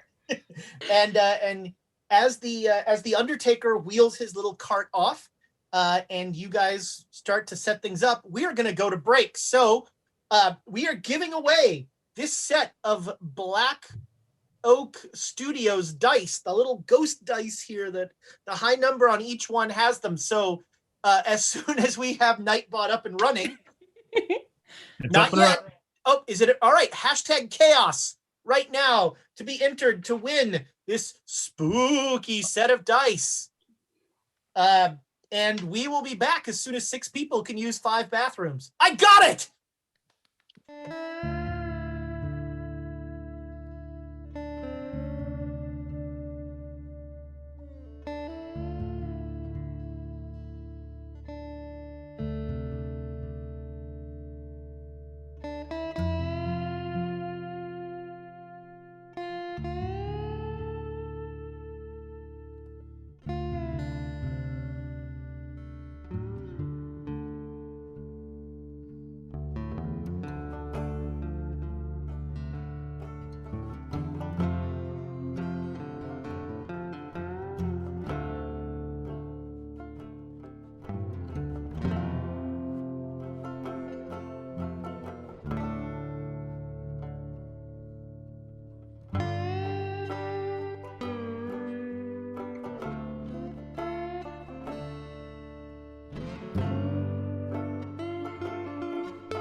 Welcome back, internet friends. Last chance, hashtag chaos at the break to be entered to win spooky dice. We're gonna roll it up in just a minute, so get it in there. All right, so yeah, we ended. You guys are, I guess, gonna head back to the jail. Elias, are you gonna show them the Bible in the middle of the street? No, we should do that back to jail. We're not going to go to the preacher tent? Well, Elias already went. Okay. Do I feel like I've done a good enough job of investigating the tent? I mean, did you find what he haven't? Okay, maybe we should go to the tent. Let's go to the tent. Look for evidence. All right. You say look for evidence, and Pete just walks off going, "Fucking evidence." The hell does that even mean? And he goes back to the jail. That's fair enough. All right, let's go have a look. All right, so you get it's a grubby tent with a podium with where there was a Bible that now Thomas has.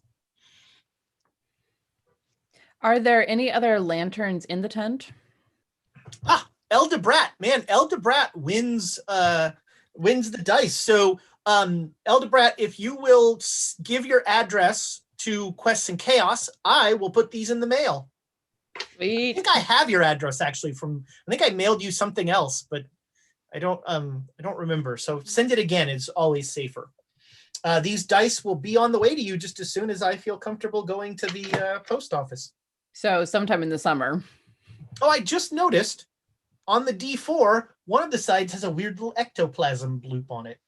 I love it. That's cute. All right. So yeah, you get to the tent, and it seems like a pretty squalid, normal tent. What are you doing here, Lucy? Go away. Lucy. All right, fine.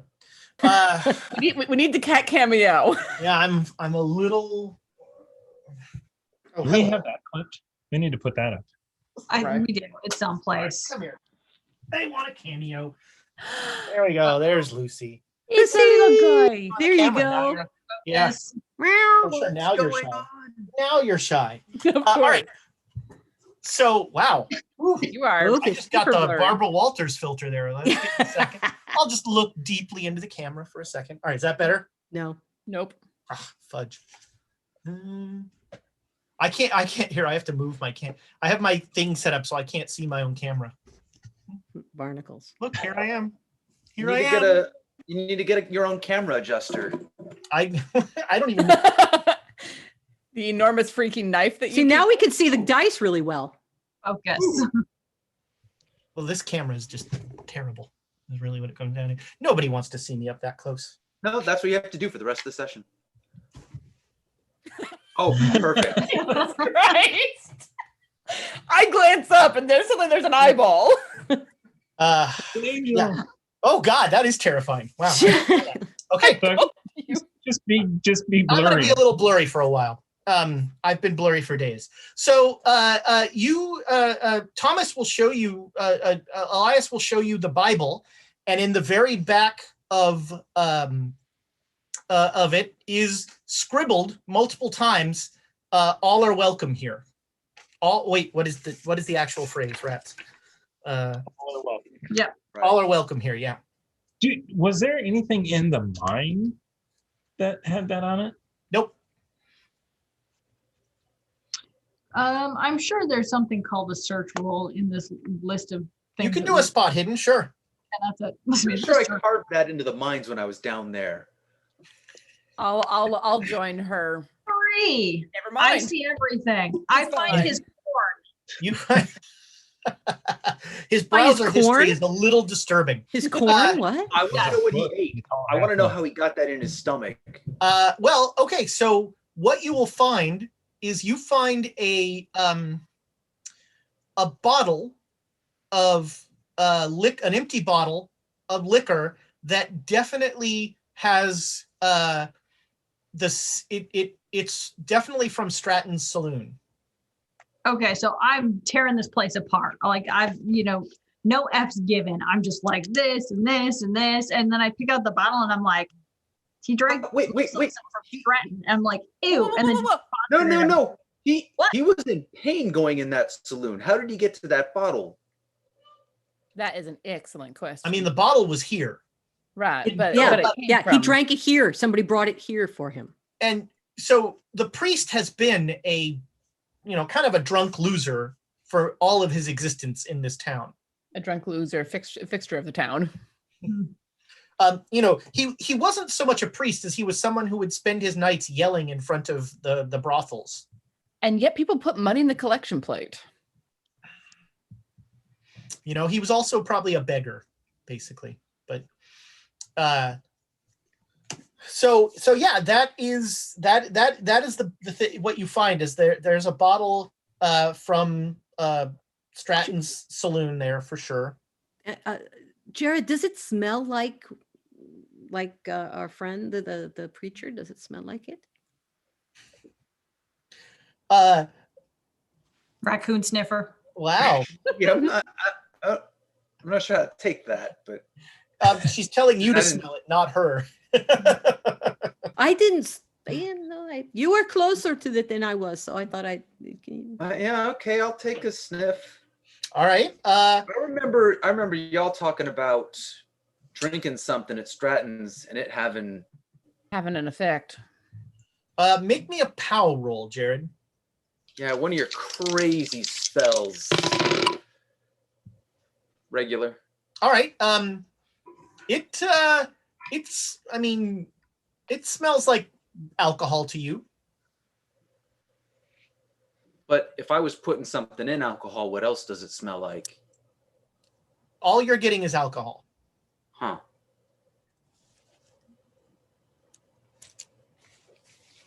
Anything interesting?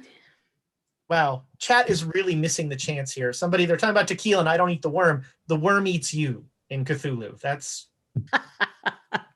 Or takes your voice, depending on the kind of worm. Francois. So that bottle is clearly from Stratton's. Yep. So maybe the preacher didn't willingly do whatever this is to him. Stratton, that place is up to no good.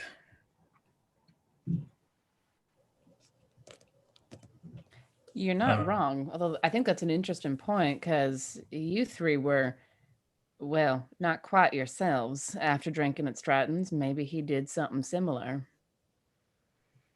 with that kind of I didn't get rage. good vibe from that bartender. Everybody make me a listen roll. What is my listen? That's one. Oh, Yeah. my. Well, Elias, you definitely hear. Let's see if anybody else does. All right. If you made the roll, you hear a sniffing sound by the tent flap. Come on out, King. Come on in.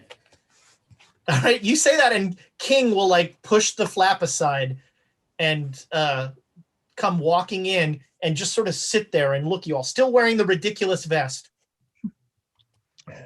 So we had an issue with the preacher. You're telling this to the dog. Yeah. Cool. Okay. I'm trying to maneuver to the side with the dog because dogs have frontal vision, trying to be like. So Pete's back at the station. He's going to be staying there, and we set up a cordon off. I know that you're off right now, so we got everything under control now. So if you want to come back in the morning, You trying to fast talk a dog? sure. I'm just giving him. All right. Offer me a social skill to convince King to go away. Fast the talk. most- And if you had a bone, we have a bone to pick. That All is right, two so- in a row. What? wow. So what skill are you using here? Well, Fast not one, it kind of doesn't matter, but all right, yeah. So you start to give you just are Yeah, King, go on home. It's fine. Go on home. And King sort of goes, oh, and just walks out. I was actually talking to King as if he was understanding me. Yeah. Totally. And so I was like, giving him the, we had this issue without specifics. We had this issue. We've got it taken care of. Pete was around to help cordon off the area. Everything is covered now. You can head back home, and we'll see you in the morning. All right. Yeah. Love it. King is just like, Yeah, Elias, you forgot to tell him what time he needs to show up for work. He already knows that. There's no need for redundancies. I can't believe you two think that dog understands exactly what you're saying. I mean, he Keep did showing up. He did Yeah. leave. He did He's show up. a dog. We Always- pay attention to it. Always in the right place at the right time. And He that's is not going suspect. He is going to be a valuable member of this law enforcement agency. that's what, always I the right think place, the Rob- right time that's what you want from a law enforcement professional. Yeah. A law enforcement dog. I wonder if he'd want to help us find our friends. So yeah, you feel like you've rooted around in here and torn the place up. You find an empty collection plate. Can't imagine where that went. Yeah. Is it? It went to the preacher's funeral. That's good enough for me. I So wonder for that- though if Just going back for that. Sorry. no, you're fine. I wonder if we shouldn't have had King sniff that bottle. Dog noses are a hell of a lot stronger than yours. Do we know? But on that, so did I just feel nothing from that? Yeah, it did not. You did not feel a burning rage suddenly come into you or anything like that. You Oh God, no, never mind. We don't want King sniffing that.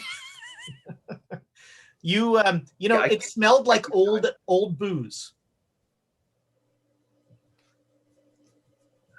How are we gonna? Well, do we want to look into this? And we didn't find any other bottles in here. That was it. That was the only one. No, there were a couple other bottles. This was the only one that stood out. The other ones were just generic rot gut. So, Well- but he wasn't. So follow this train of thought. And again, this is for whoever. I don't think I saw the whole preacher experiment. Anyway, The preacher experiment. yeah, you guys. Not a bad title. You guys There we experimented go. a lot on the preacher.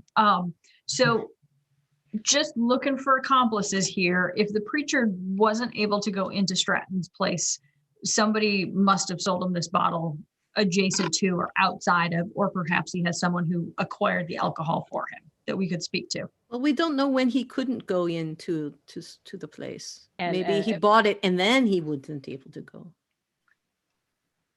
We don't Well, know. His accomplice might have skittered on in, got the bottle for him, skittered on out. Well, and we also, on a more practical note, we don't know how long that bottle's been here. Yeah. So, This is true. Yeah. No, there's still. If I still smell alcohol, it hasn't completely evaporated. It's recent, right? Yeah, Good it's certainly. Well, I if it was mean, sealed. Was it sealed? No, No. it was open. It was open. Okay. Probably you think you're not a forensic scientist, but you've had some experience with leaving alcohol bottles around. You think it's at most a week. that's still an awful big stretch of time to ask anyone to remember selling one particular bottle of alcohol. I just told you how we got it. Maybe. By the way, in my world, you don't say skittered, you just go. Yeah, Because you like making chills run up and down people's spines. But with that logic, we could actually train Duke to buy alcohol for us as well. Just a thought. Just a side hobby. Duke or King? King. Sorry, King.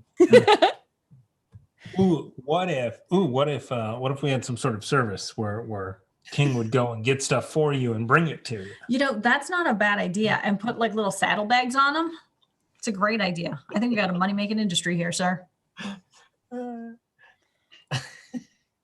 right. Makes rounds, has stops, collects money. All A right. little So, survey around his neck that you can fill out. How is your dog livery? oh, that actually hurts me. Oh, it's the hooch pooch. Pooch pooch dog livery. You need to write that down. I'm voting to put that Ezra quote in. If we open a bar, can that be the name, please? No, it's already Silver Bullet. So at this point, everywhere you guys go, there's sort of a small, like, what are they doing? They just, like, so now, like, outside of the preacher's tent, there's maybe a half dozen people who are just like, The looky loos. Evidence, would've people. shown 'em. Evidence. oh, evidence. Oh, they found evidence. Oh, evidence. Wow. God damn it. All right, I think we need to get this evidence back to the station and get it locked up and get the lab working on Yeah. I'm sorry, did you just get possessed? it. It's another disguise. Elias, like, pulls his glasses off. Yeah. No. He puts them on. Yeah. The hell was that? All right. We're not. Yeah. Let's. What are we doing again? Yeah, if you're going back to the jail, yeah. Yeah. All right. Yeah. The people, like, when you leave, you see a couple of people, like, going in the preacher's tent, just like, ooh, what's going on in here? Do we take let's take the alcohol bottle with us. Yeah. Okay. Wasn't sure if that had been clarified. I want to make absolutely sure that I say that. So yeah, you get back there, and Pete, Johnny is like, Pete and Johnny are talking, and Johnny's like, you had me in here with a sick man. What if I'm sick? You got to let me out, Sheriff. Well, I mean, by that logic, everyone else who was in here with a sick man too. So you just wandered all over town. Yeah.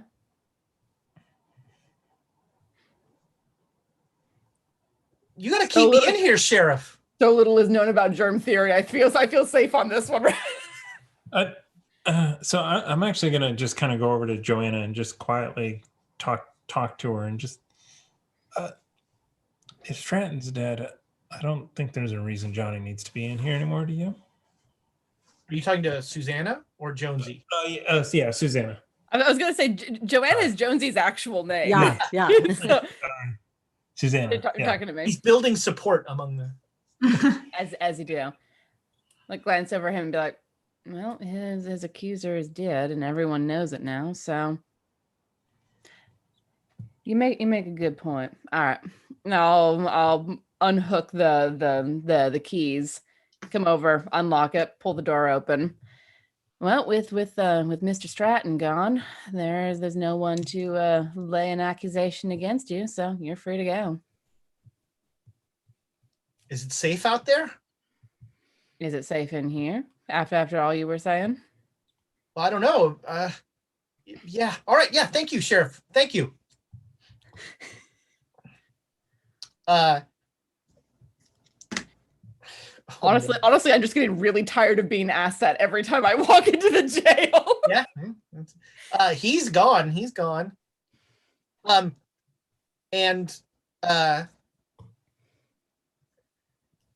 Pete says, Sheriff, what's going on? I don't understand what happened out there and what just happened here. You're just letting people go. And why did you take the priest? Why'd you take the priest out of the jail? Well, like Elias was telling you, we were taking him back toward the tent to see if we could find anything that might help him, see if we could get a better idea of why he was feeling the way that he was, and if there was anything there that could help him feel better. Why didn't you get a doctor, Sheriff? As you pointed out, there isn't really a doctor around here, except one that belongs to Pennybaker. Yeah, but he's still a doctor. We are trying to track things down before going and bothering someone who doesn't much like us.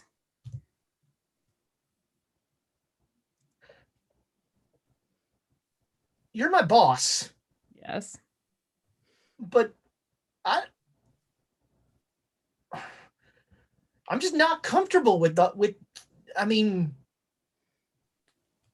why was the sheriff in jail in the first place? And why'd you take him out? Why was the preacher? I mean, you told me, you asked me if I trusted you I said I did, but ever since then, all you done is make me not want to trust you. You gunned a man down in the middle of the street, and then you told the Undertaker it was an animal attack.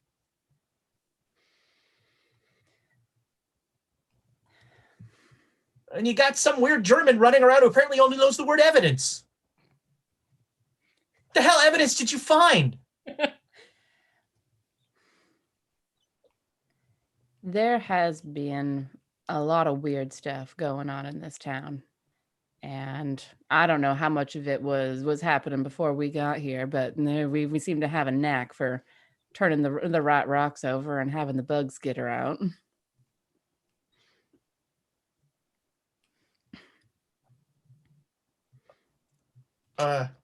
I feel like every time I ask a question, I get...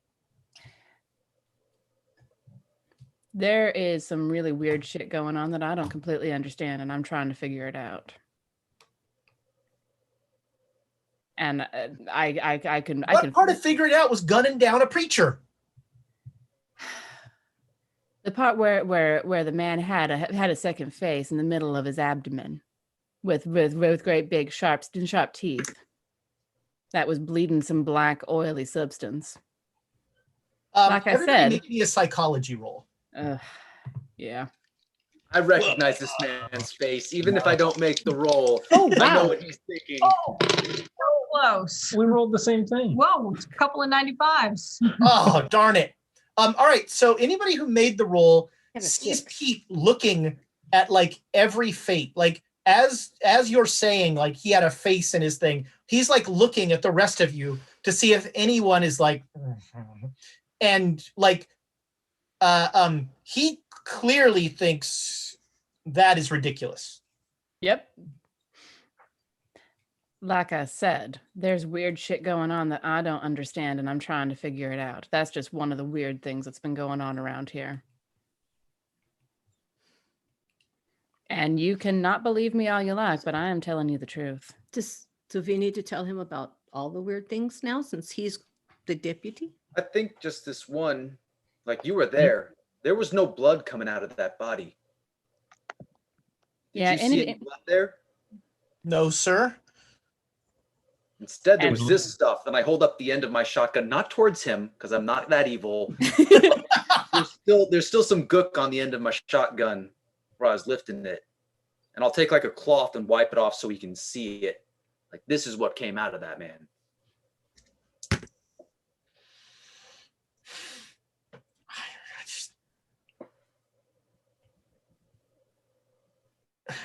Sheriff, We believe the preacher is the one that killed Stratton.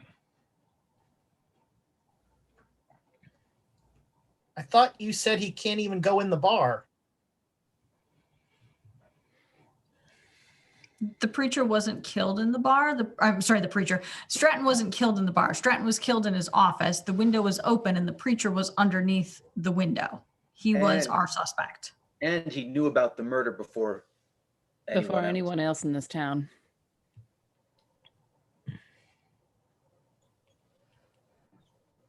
So the preacher killed Stratton. Correct. He's our prime suspect. Yes, he's our main suspect at the moment. Well. And the preacher's dead now. Yeah. Case closed. We were hoping if we could get him to the tent and get him to calm down and relax, let the fever die down, that he might tell us something more. Being on holy I will ground. never understand why you didn't send him to a doctor. Couldn't get that far. We didn't get that far with him. You couldn't get that far. You were going to his tent. You weren't going to the doctor. You weren't worried about how far you could get when you were dragging the man to his tent. Sheriff, your job is to protect people. We don't trust the doctor. It's as simple as that. The doctor's in Pennybaker's pocket. Oh, with King around here too, you're gonna have to watch your mouth. Oh, geez, I check outside really quick if King heard that. Fucking dog! I did not help my case. Pete, when you were working at Strands, did you ever see them poison people, put weird stuff into bottles, or serve them the house special? Would anyone like to make a psychology roll? Yes, in fact. Damn it. Nope, a 61. I thought it was 1. I was like, yeah. That is an odd one. No, it's a 6. Oh, okay. That was Cheater dice. Wow, you really took us on a journey there. I You know. want to inspire someone for this? Yes. I have a 60. You're the better option then, because I have a 40 in it. God. Do it. Yeah, let's do it. Yeah. 13. All right. Nice. Yeah, that's Ooh, a hard. So, Is that hard or critical? That's critical. like, That's a critical success. oh, all right. Yeah, when you lead with, did you ever see them poison anyone? Like these people are crazy meter goes from they're probably crazy to where the hell am I? You know, like unconsciously his hand like slides to his gun. Like he's worried about his own safety now. But only you notice that. So you didn't see anything odd happening there? I mean, I saw all sorts of crazy stuff at Stratton's place, but they're not poisoning anybody. Stratton was all about making money. Huh. You're not going to make money if you poison people. Was there any? Did they have special bottles or brews for certain people? Yeah. Did they keep not- things in reserve for certain kinds of people? But Like not- for not example, top shelf stuff. They had the Something- good stuff. something that would have gotten fed to people who were in town for a short amount of time, maybe. Not people who were meaning to stay. People who were coming and maybe asking questions. Like us, actually.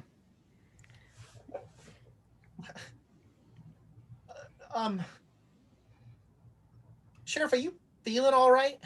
No, when we asked about the good stuff, not something that you would give to high-paying people. When you said the good stuff, how often did you give the good stuff to people? Well, I wasn't a bartender. I was just a gun. Okay. Okay, you didn't work in the bar or see anything happen in there. Were there fights in the bar a lot? No. Were there fights in the bar? Yeah. Is water wet? What? Just that. It's a bar.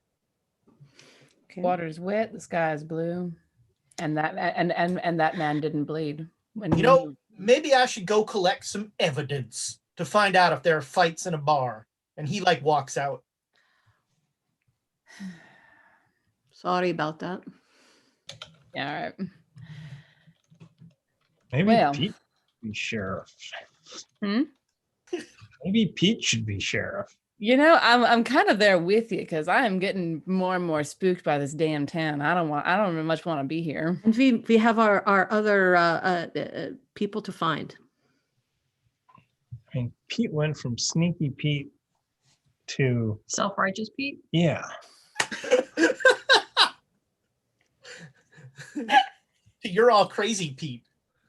Well, I mean, to be fair, Jared was kind of giving us the same sort of looks when we were talking about what happened in the mine, so I'm getting kind of used to that look. I can still write that stuff off. So I mean, Can you though? Now that you blasted a man in half with a shotgun because he had a serrated tooth mouth in his stomach.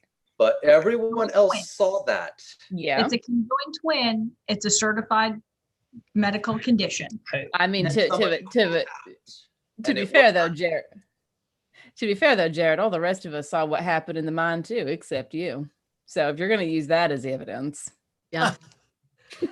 Evidence. So all of you saw me turn into pink foam. Mm-hmm. And we saw a house try and murder someone. Huh? What? He says, make a psychology roll, Jared. Almost don't want to. No, I'm not going to. But what'd you say? I didn't hear what you said. Oh, I said, we look saw into Jared that. turn to pink foam, all right. and we So, saw a house try and murder someone. Oh, that's a and he murder said house. those with the exact same tone of like matter of fact, like these are both facts. Well, I was very close, but as far as I'm concerned right now, he's just good at poker. You could spend luck. No, I've been using the luck. You should And Ezra- spend luck, and so you can come and be along with us on this madhouse ride.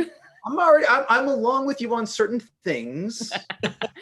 Fair enough. And other Situationally things- along with you. I mean, So it's about, by this point, it's about 9 o'clock at night. And Missy comes back with her bag. Oh god. What's Sorry, with her blanket. And she like, oh, the preacher's gone. Yep. Okay. And she like goes to lie in his bed. Maybe try one of the other no. Oh, is there any stuff in that bed? Oh.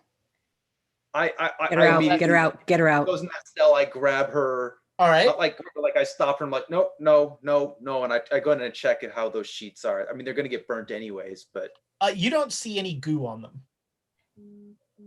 They seem burn them anyways. I mean, he was definitely sweating a lot while he was there, but like goo wasn't soaking through or anything. And I'll like guide Melissa away from there and be like, the preacher was sick, and we don't want you laying in his sheets. They haven't cleaned it yet. Okay, yeah, that makes sense. And I'm so glad it does, because I was not up to having that argument again.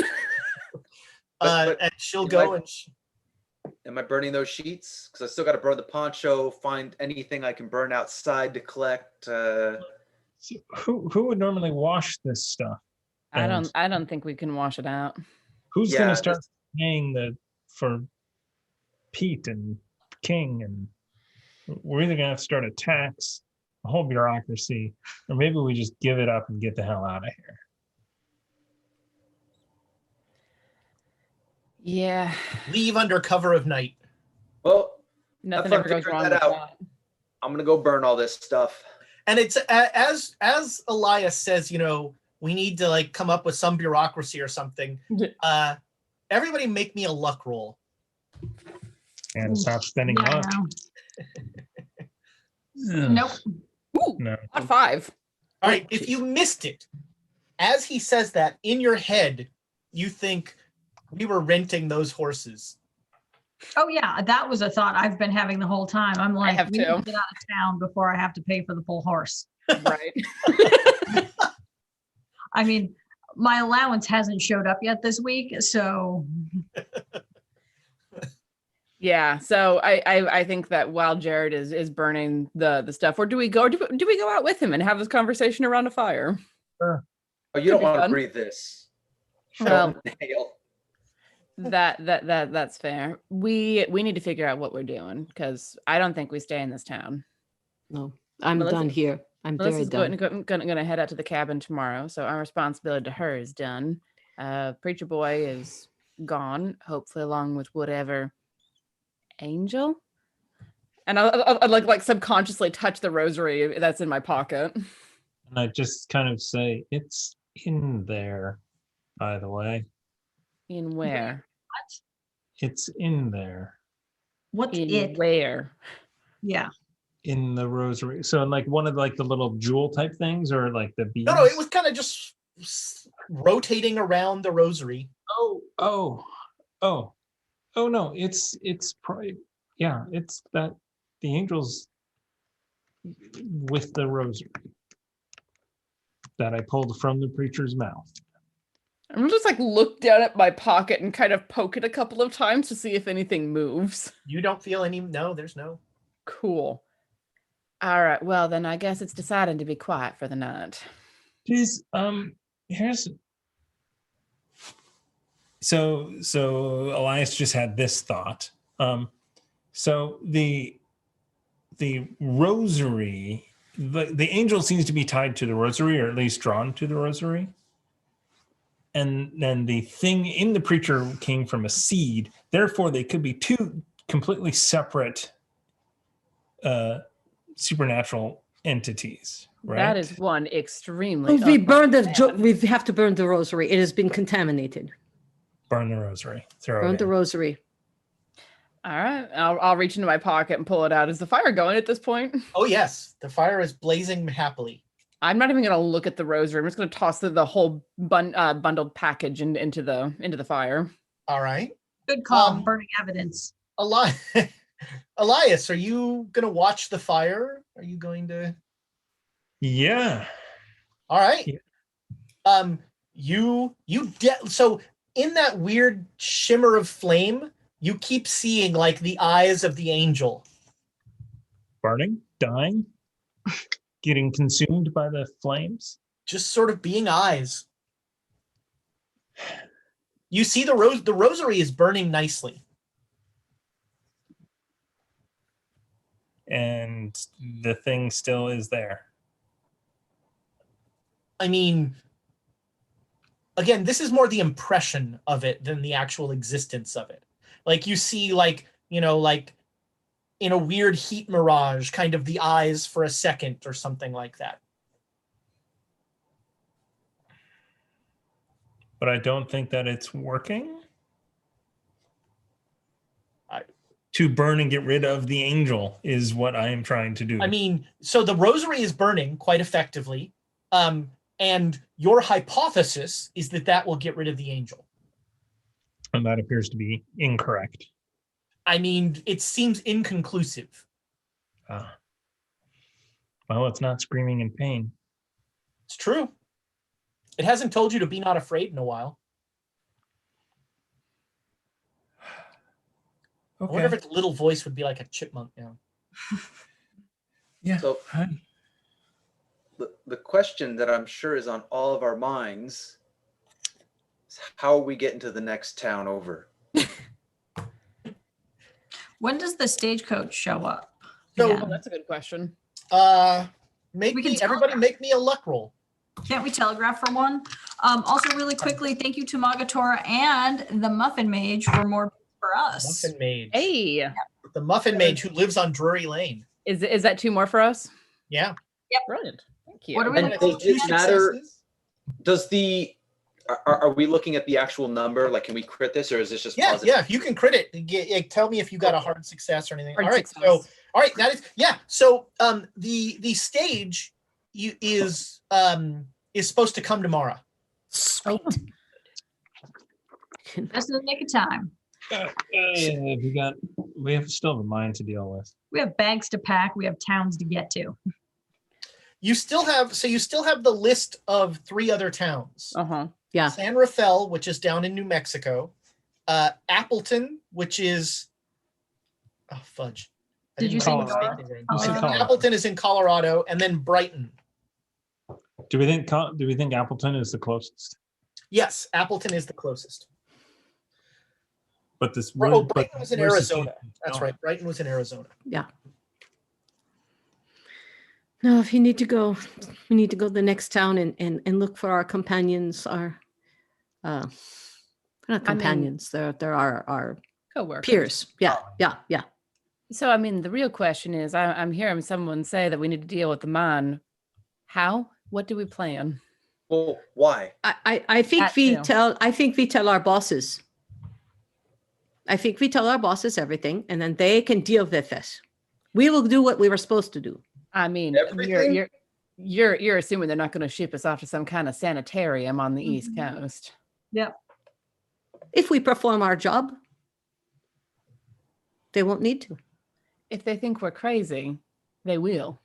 The start of the telegram. Black goo, sentient black goo in mine. Stop. Jared turned into a pile of pink foam. Stop. No, Nope. Now Found a he's second Jared down inside of the mine. He's fine now.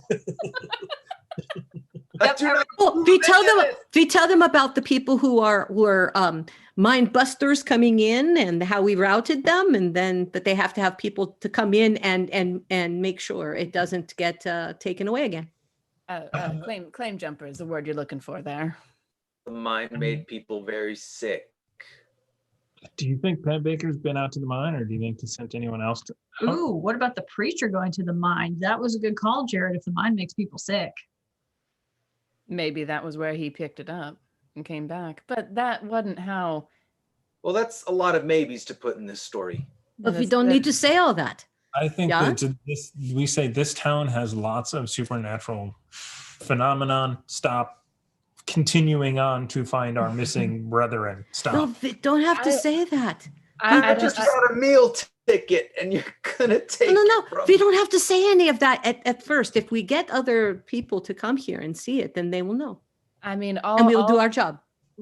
We don't even really need to get them to come here if we don't need to. We're looking for our coworkers. We can start we can telegraph back and say, well, we found leads leading Not to these. here.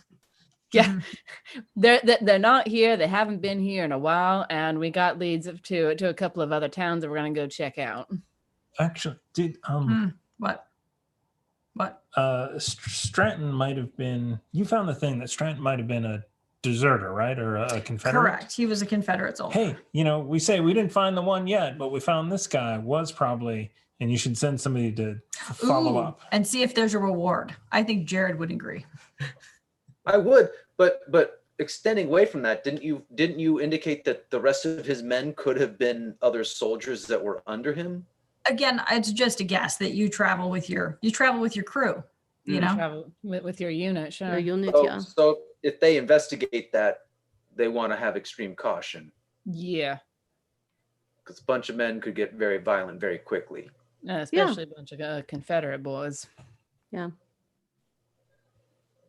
but that also, if we send that telegram right away. So my question is, when do we have to actually report back? Like, is it required that we report back like weekly, monthly, or just at the end of a mission? No, there's no regular reporting back. You're given broad authority to do what you need to do to figure this out. And Jared's already found out, you can say like, I've got expenses, send me money, and they'll send you money. Yeah. Got it. So I would recommend that unless they feel that, maybe right now we don't telegraph anything because we don't have to. Because if we do telegraph and say that there are Confederate soldiers here, they may reprioritize our mission and make us now stay here. Good point. Oh, nice. Do it from the safety of the next town over. Yeah, that sounds good. Exactly. Yeah. Or even further, once we're already in, where are we aiming? Appleton? Is Applebright like a My Little Pony? Is that what I just did in my head? Sounds like it. Yeah, it's Brighton. We have Appleton. We have Is the Brighton. mine on the way to Appleton? No, Brighton's in Arizona. Right. Nope. What? To the mine being on the way. The mine is the mine is not really on the way. It would be fun to convince the stagecoach to go to the mine. To the hill. Well, can we convince the stagecoach to go to Appleton? Mm-hmm. You can certainly, the stagecoach will take you to a town where you can get a coach to Appleton. There we go. There you go. Yeah. And then we can wire from that town if we have to wait for a bit. I would be good with that. I think that, frankly, there is too much weird going on in this town, and none of it has to do with our job as Pinkertons. Yeah. Yeah. I kind of want to talk to Pennebaker. About what? I got the feeling that he knew something about the weird that's happening here. Probably, but he probably ain't going to talk to us. I mean, if we're leaving town and he can do what he wants, King can be sheriff, Pete or King, whoever wants it to be. Do I see that wolf hound anywhere? Nope, King has not come back. You're keeping. You are now ever conscious of looking for that dog. Anytime Pennybaker's mentioned, I'll be like, he's got ears everywhere. So, so what are you saying, Alonso? Do you want to go talk to him tonight? Yeah, I think so.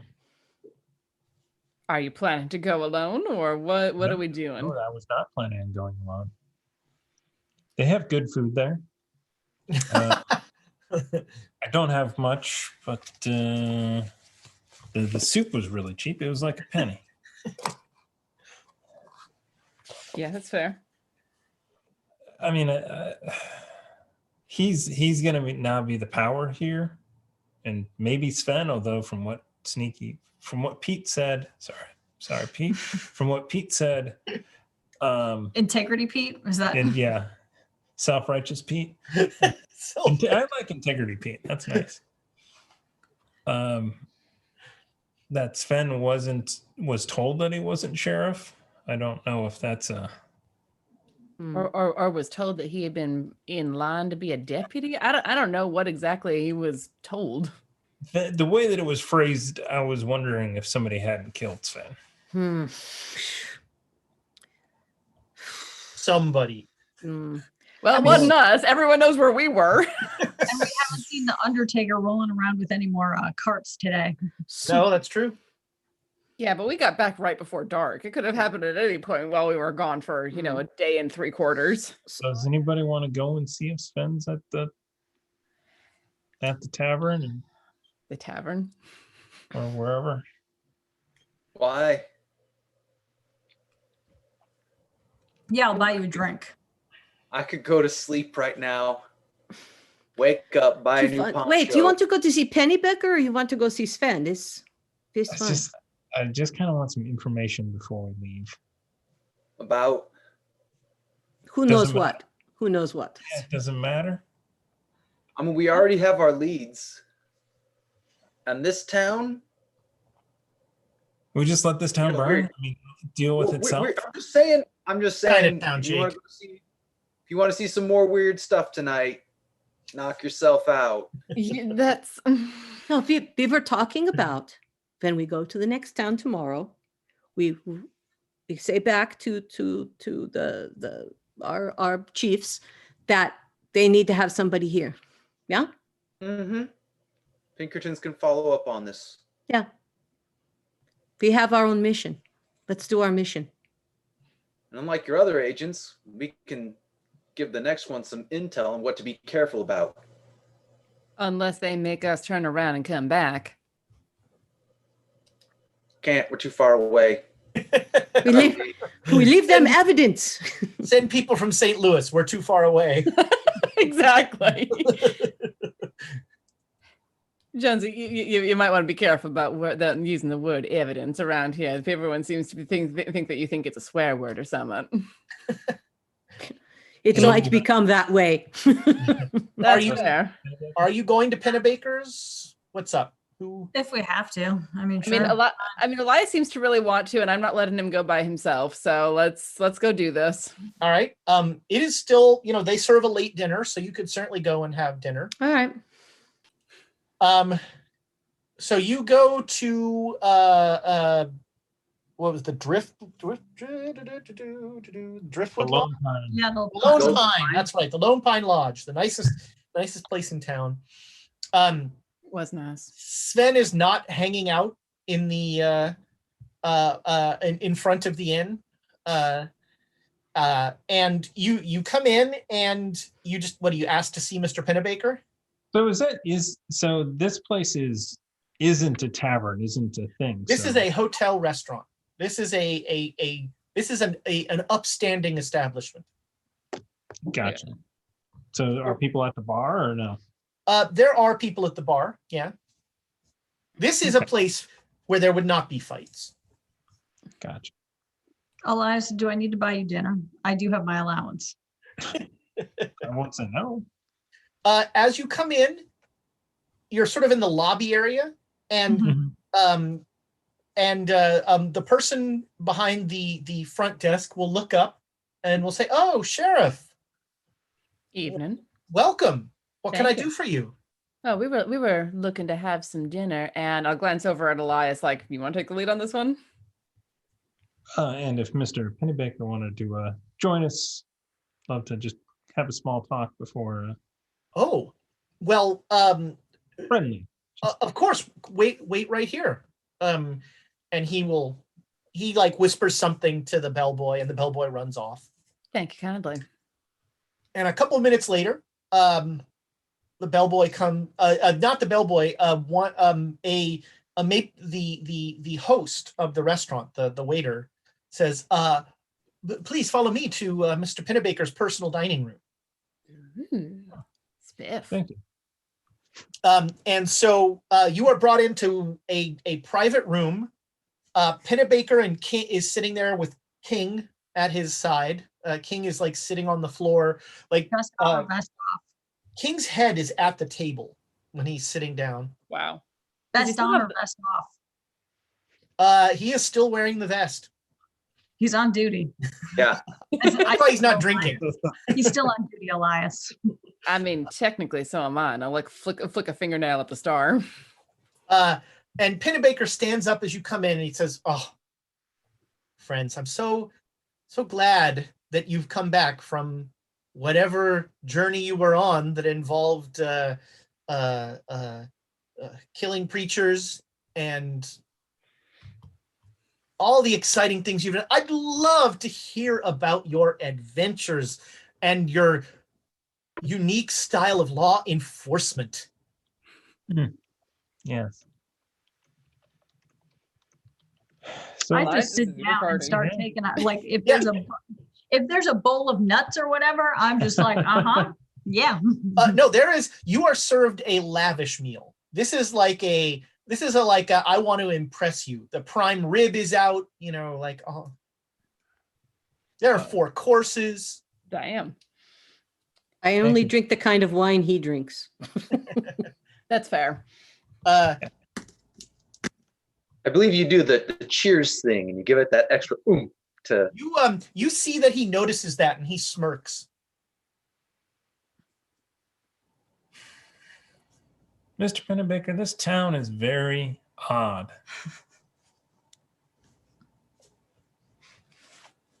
How's the mine? Have you been out there? Oh, Sent someone? I don't go to mines. I pay people like you to go to mines, Abe. I just sit back. I'm like, hey, buddy, whatever. I didn't have to work for my money. I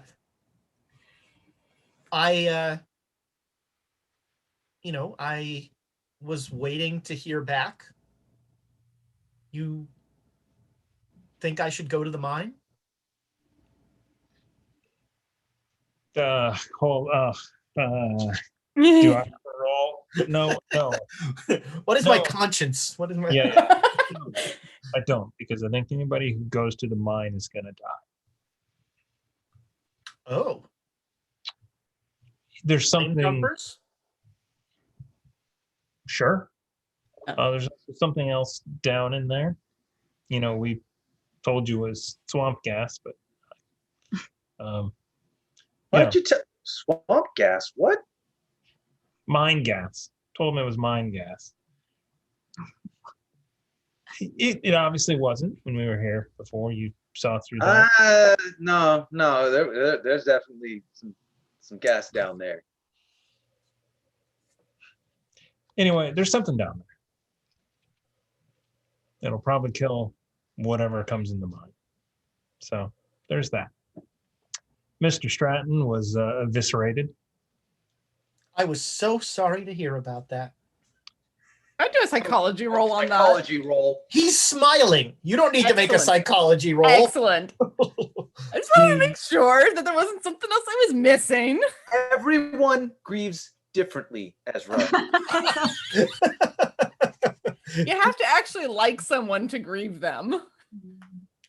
That's why I wanted to roll psychology. Well. The preacher, however, when we you know what? I don't know anything about that. Never mind. No, you got a good eyeful. I dragged you over there. No, I didn't see the Yes. I didn't see the experiment. The torture. Oh,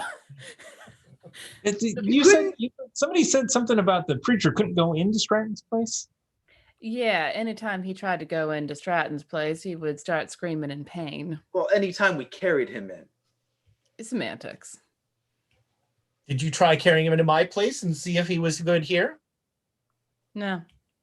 Figured you wouldn't want a dirty street preacher in your hotel. A man of the Lord is always welcome in my establishments. His money spends. He had a second face on his belly. It was a conjoined twin. All Beg right. pardon? Yes. Is this a dinner conversation? It's really not appropriate No. for dinner, Elias. Okay, so yada yada yada. This town has so much going on. Do you know anything about that type of, I don't know, that type of mystery? I know that there's a lot of money to be made in this town, and I know that I was sent here to make money for my employer, but opportunities are laying out in such a way that I might just quit my job and take over being mayor of this town. Who knows? I could be governor someday.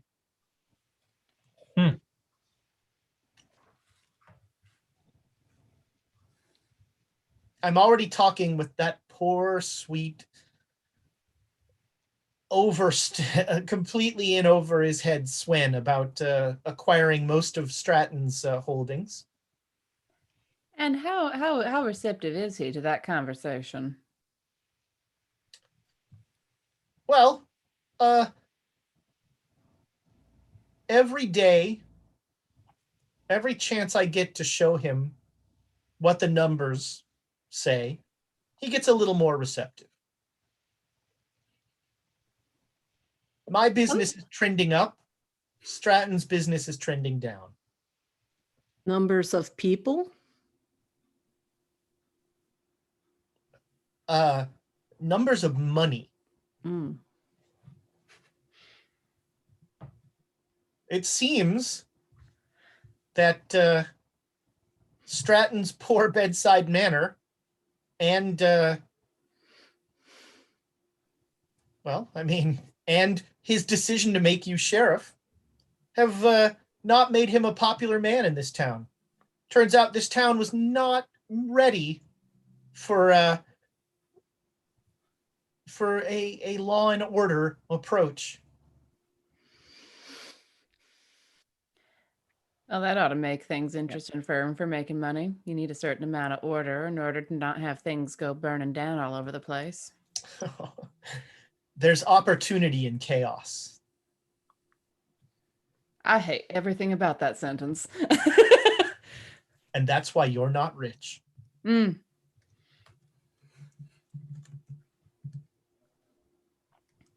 I just keep glancing at Elias because this is his party. He's the one who wants to know things. I'm enjoying a nice Free meal. meal. Yeah. So I disagree with that. I think Suzanne is right that you do need a bit of order around here.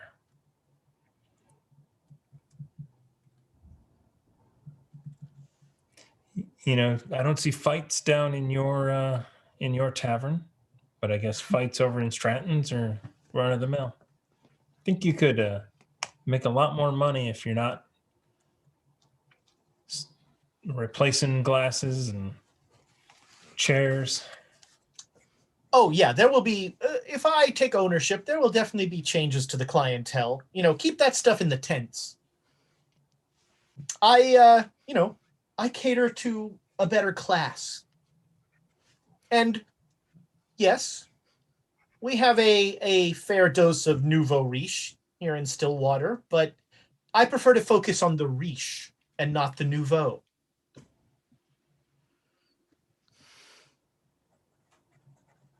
What do you say? He likes the color of people's money. He don't care how long they've had it. It all spends. Yeah. Now, So that's the plan. Just buy them out. Make Stillwater a better place. well, there's a narrative to be considered. We're going to have to make Stillwater a worse place so that I can make it a better place.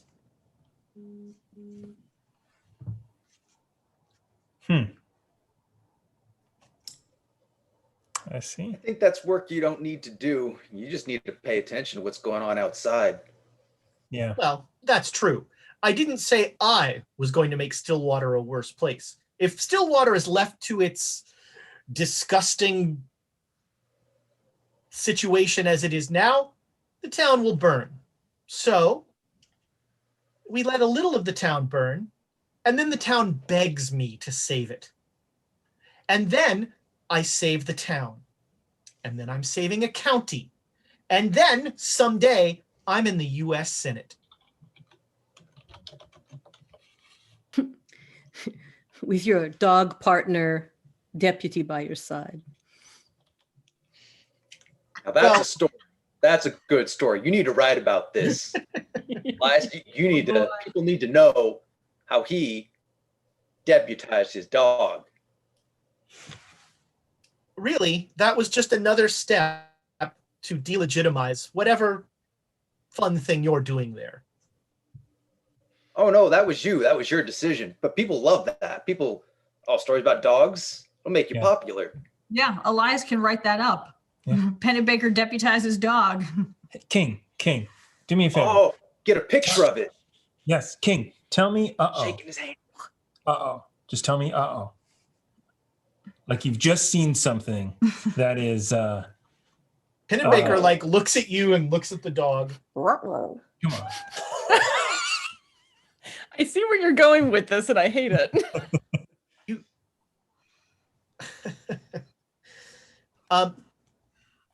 God.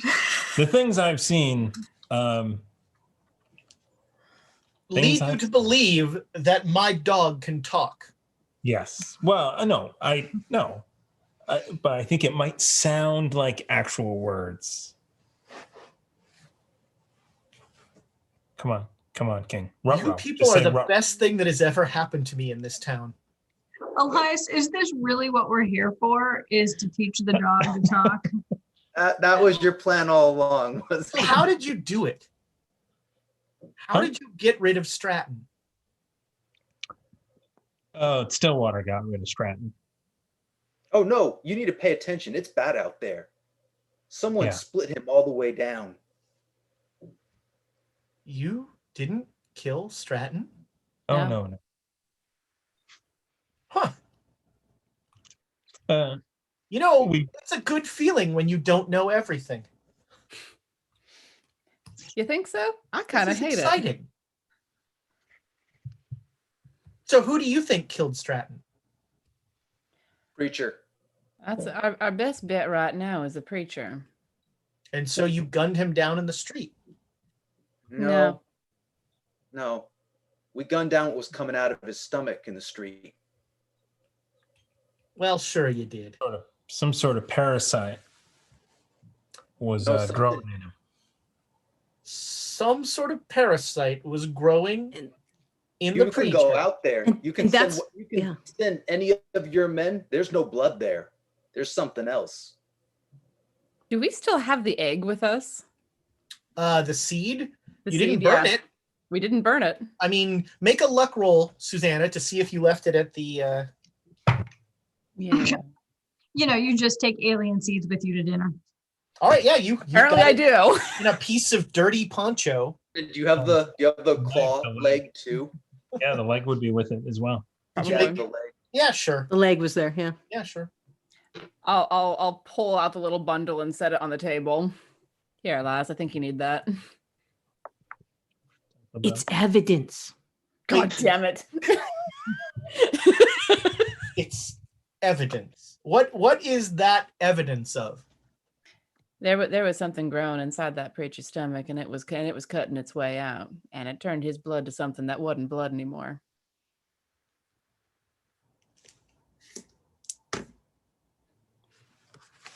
Jesus Christ. You're crazy. Actually, and I go into the, well, actually, if you would have studied a little bit harder in biology, sir, you would have known that there were zombie bugs, right? That's what I'm looking for. Yeah, I sure. don't The think that's zombie what bug or we the got. zombie maggot that basically like infects its hosts, like let's say a small rat or something like that, and eats it from the inside, but still has the ability to keep the animal alive while it continues to consume the animal because it doesn't want to kill its host because that's not the goal of a parasite. What happened to dinner talk? Science talk, sir, for sophisticated and intelligent men who don't have to work for a living.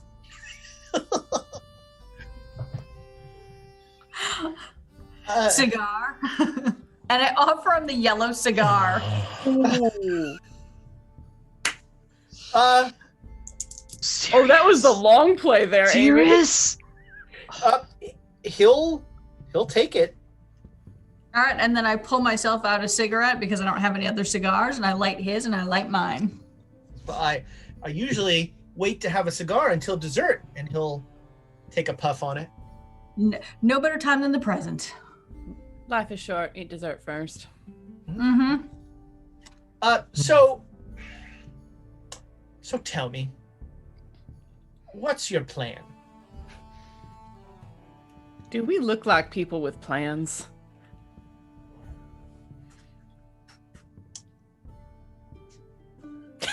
I'm going to tell you what I think. I think you didn't want to be sheriff. No, really didn't. I think Stratton trapped you.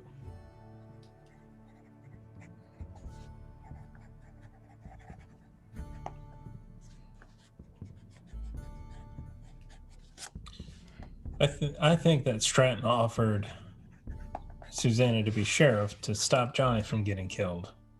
So we saved one person's life. And any number of other people when a war was about to erupt on the streets.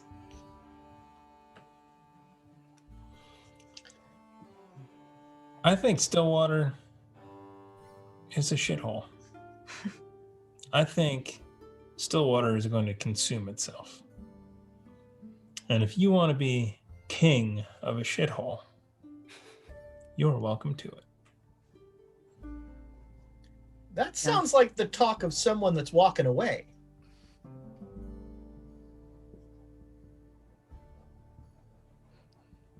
I'm gonna glance over at Elias. We doing the play? We doing this play?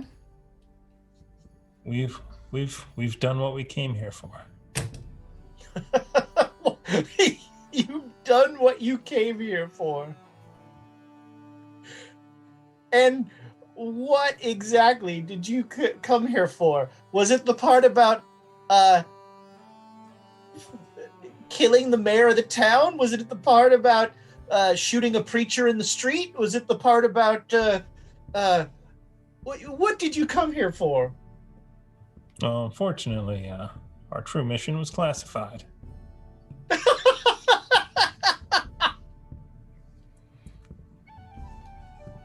And if I told you, I'd have to blow you up.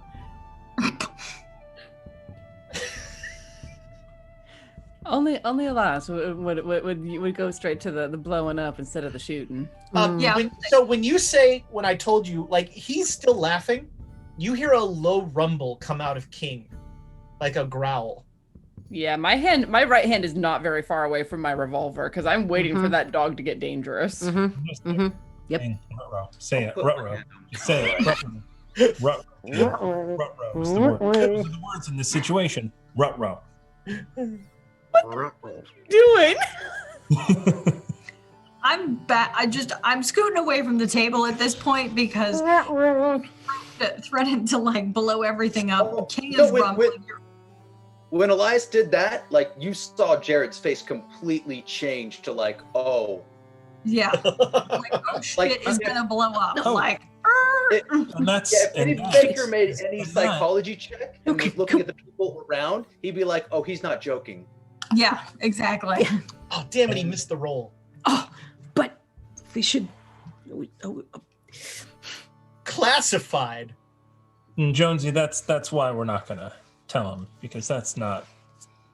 Yeah, Oh. but we are going. So, Yeah. I think we're gonna leave you to your shithole. Yep, we are going. well, all right. I take it my horses will be returned. In kind.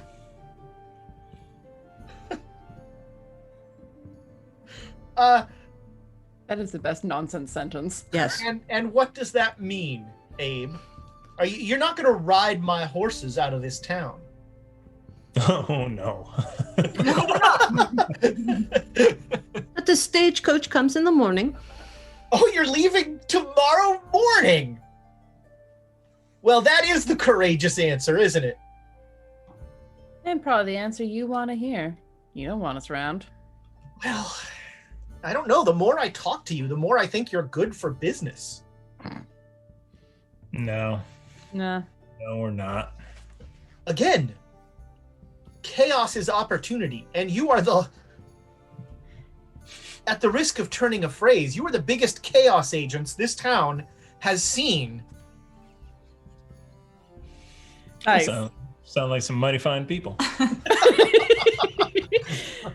Well, chaos is only useful if you can keep it from coming to your own doorstep.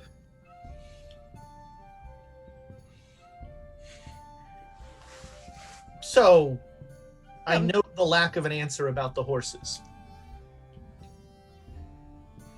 I'm looking at Abe. Those are not an inexpensive item.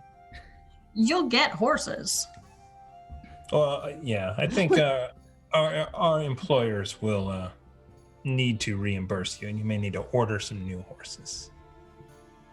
Who are your employers? Explosions.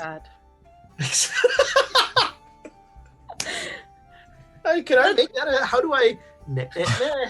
Yeah, I keep every time he threatens explosions, I keep just scooting farther and like just inching away. Inching away is it going to get you far? Everyone does. I think like everyone's just kind of slowly. He missed the roll again. Away. Damn it! Speaking of which, how is that cigar? It's very nice. It's got an interesting tropical note to it. Interesting. Does everyone take out a notebook? I mean, you keep wine tasting notes. You have to write down what you tasted each of the flavors. Well, I guess this is goodbye then. I'll reach up and unpin the sheriff's badge. Might want to have a word with that kid, Pete. He's a smart kid. Seems like he's pretty impartial too. Toss the badge onto the table. Impartiality will get a man killed. So I'm learning. Abe started calling him Integrity Pete. Seems to fit. Honestly. Well, that's the first time Abe and Integrity have showed up in the sentence together. You're not And as much as I like King, I don't think King will make a good sheriff. I mean, he'll be better than Sneaky Pete. I don't think this town needs a sheriff. I think this town just needs it needs one more step into chaos before it's ready to be saved. Well, y'all have fun with that. All right, well, so I'll accept payment now for the horses.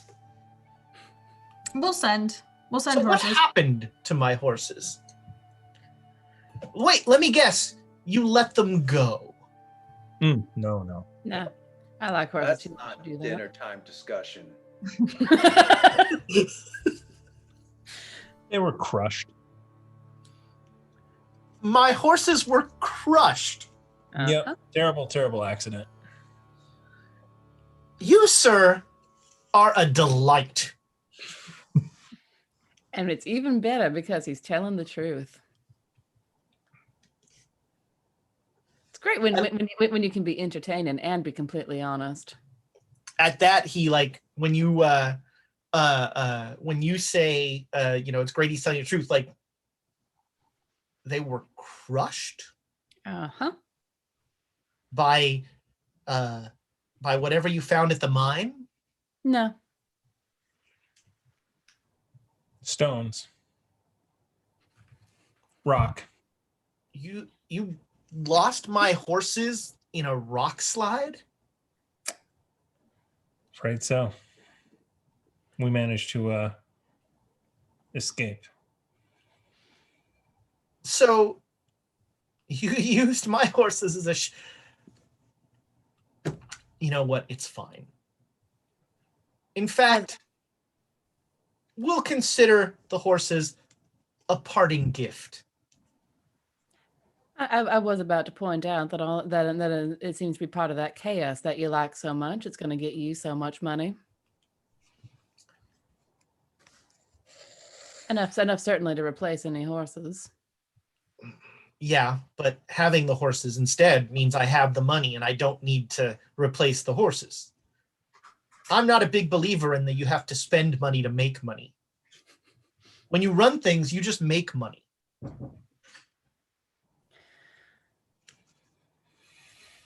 Well, do we have any further business here? Nope. Just Sure. wanted to. Have you had any business here at all? With dinner. I mean, you've killed the mayor and you've killed the preacher. That was your business here. We did did not not. I kill sent the you to mayor. look into a mine and you told me, well, there's something there.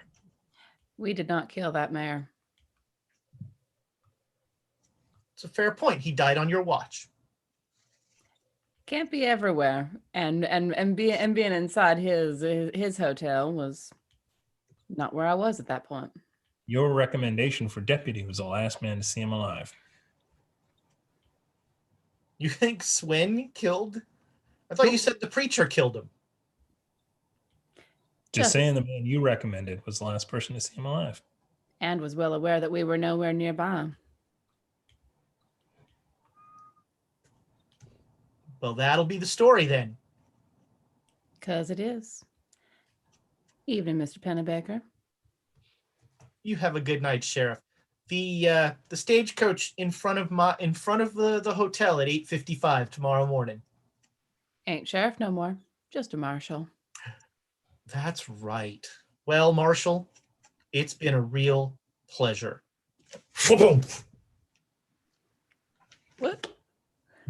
He falls down. Like he goes What the- face into his soup. What the fuck? And how does King respond? King is That is- growling. That is a great question. Do we get the doctor now? Yeah. Yeah. I'll like Yeah. lean and open the door and like look for someone because they said it was attached to Pennebaker. I'll get up and I'll go out and All right. let yeah, them know. There's a guy. I'm keeping a close eye on King to make sure he's not attacking people who are trying to leave. Yes. No, King is like looking at Pennebaker and like nuzzling him with his nose and just keeps growling. I want to try to at least get the man's face out of his soup so he doesn't suffocate in there. And just like, King, he needs to be able to breathe. He All can't right. breathe So liquid. you pull his face up Oh no. and you see one of those things crawling out of his throat. Like you see it crawling up his throat. Make me a sanity roll. Yeah. I'd already gone. Yeah, Jonesy's not there. Don't shoot his face off. Yeah. Am I used to this by now?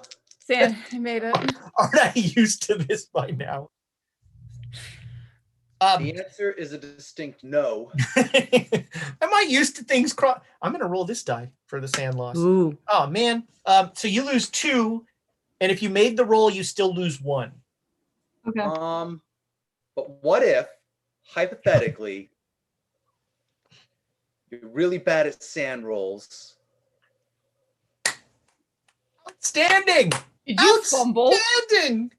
Oh, outstanding. I didn't say that, but if that was the case, would I just like... So the shotgun is up and you blow his head off. Fuck. Well, no point to the doc for 2 now. sand loss, right? 2 sand loss? 3 sand loss. Oh, The blowing his head off really helps your sanity. It really, I think that should be 2 then. I think I deserve 2. Mission accomplished. Let's go. so yeah, you just Did I get hurt by this? Because I was lifting his damn head up. Not if I make get a the dodge shotgun roll, close enough. Susanna. I just have to close. No, I just have to close the ground to make sure I get it down his throat. Oh no, you're not closing any ground. You're just like the shotgun is up, blam. It's all short range. Christ, All right, Susanna, you see the shotgun come up and you are under the table. That's a smart place. Jonesy, Yes. you are in the hallway and you see there's a guy just like sitting in a chair like this, and you get to him and you're like, come quick, and then kablam! You hear a shotgun go off. I didn't want this tonight. Jared, what the fuck? Crap. Oh, crap. All right. You in the room, you each have 1 action before people are in the room. Where's the nearest window? This room does not have a window. Fuck. I mean, if we're staying in theme for Jared, I think he's gonna try and pull the remains of the thing out to show people to prove his innocence.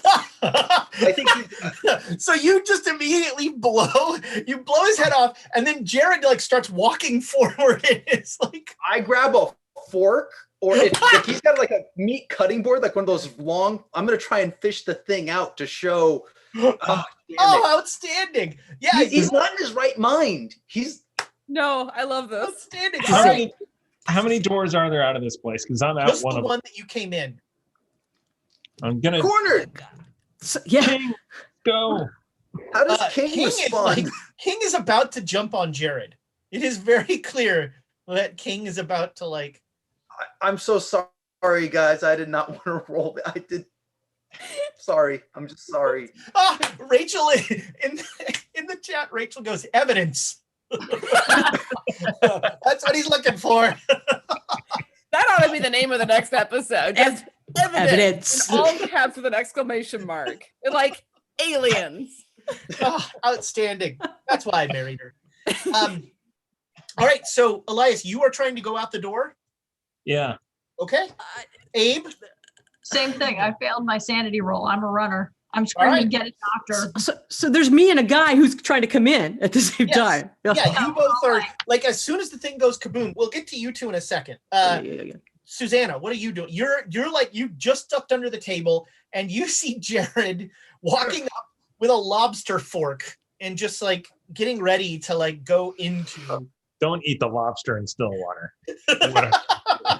I mean, it's way too far away from the ocean. Do I see that King is about to jump Jared? Oh, yes. I'm about to make Susanna the most hated character in the show. I'm going to shoot the dog. No. Just say it, King. Everybody that was in the dining room, make me a con roll. Oh, yeah. Yeah. Come on. Yeah, 15. 30. Yeah. All right. You have all become so inured to the sound of gunfire in close quarters that your hearing is not impacted at all. But King looks like he wants to jump on Jared, but King is like shaking his head.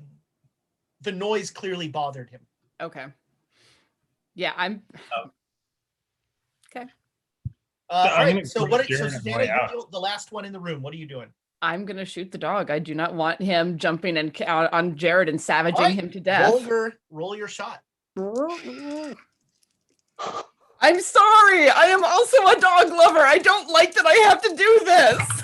King, we're gonna have to put Why you don't in. you just hit him on the back of the head with the gun? Because I'm not close enough. Pistol whipping a dog. Yeah, that's so much better. Because I can draw and fire with my talent, but I cannot draw and smash. I wonder if you can knock a dog out that way. I don't know. Interesting. Yeah. I got a hard success. All right. Yeah. You draw, and in a smooth motion, you just blam, and King makes a like noise and goes down. I see the headline now. Ex-sheriff kills deputy.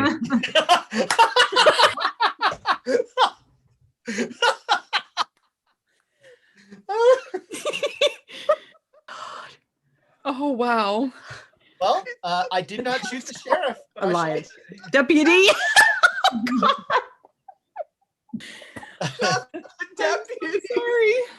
I'm so sorry. I don't want Jared And Savage. like I know. he looks up at you with this hurt look, and like looks at the star, and looks at you, and then dies. Oh, okay. I thought it was going to hit the star. This is so much worse than when we killed muffins. Oh God. All right. In the hallway. So as soon, like you're like, come on, and the guy's already upset. But as soon as the gunshot goes off, he draws a gun, and he's like, "What the hell?" And he starts to move forward. I'll go after him. All right. Are you gonna try and stop him or impede him or? No, because I have no idea what's going on in there. Who's shooting What could who? possibly go on with a shotgun in this crew? I have no idea who's shooting who. So You got Oh, an idea. that is the title of this episode. I have no idea who's shooting who. Is that going to get us Sorry, flagged by YouTube? I feel like it will. Who cares? Go for it. All right. So yeah, you both make it up, and you see Elias and Abe coming out of the door. Elias in particular looks a little. Abe in particular looks a little shaken. And you both have a clear view of the headless body of Walter Pennebaker. And you also see King lying on the ground bleeding. And the guy's just like, "What the hell?" go get the doctor. Go get the doctor. I'm going to push the guy. Come here, And yeah, come here, go it's get the in his doctor. throat. Go get It's in doctor. his throat. Come look at his throat. Out. Oh, I've tried Well, to he's get gonna him to go first- get the doctor. First, Jonesy, you need to. Well, Get the doctor. I don't know if you need to make a sand roll. For the dog. No, get the vet. Get the vet. That. This guy is not his boss. Got shot by someone in that room. This guy's not going anywhere. I had to try. He starts yelling. Oh God. He rolled an +7. I was gonna see, you had a chance. Scott Parsons says King shot Pennebaker.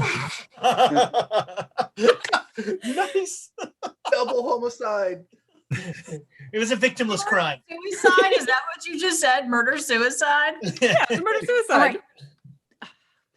He's just like, boys, Can I they try to? killed Pennebaker. Oh, I was going to say, can I try to punch him? But yeah. Make a fight brawl roll. Sure. Did you just say they tried to kill Pennebaker? No, they killed Pennebaker. Okay. Oh no, Oh, I the didn't head. make it. I didn't All right, make so it. you tackle the guy a little too late. Yeah, But you yeah. like knock him to the ground. Since you failed the roll, he still has his gun. All right. I think we're going to initiatives. Uh-oh. Here we go. So if you have a readied gun or lobster fork, maybe in this case, if you have a readied gun, you're +50 to your dex.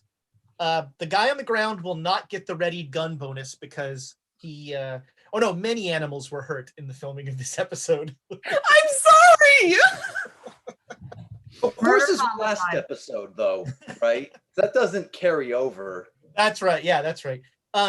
This time only one animal so far. And a bunch of parasite bugs.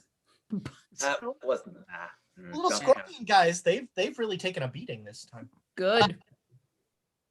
All right, 130. 130. All right. Can I get to the guy who is with Jonesy and is yelling his fool head off and try to pistol whip him?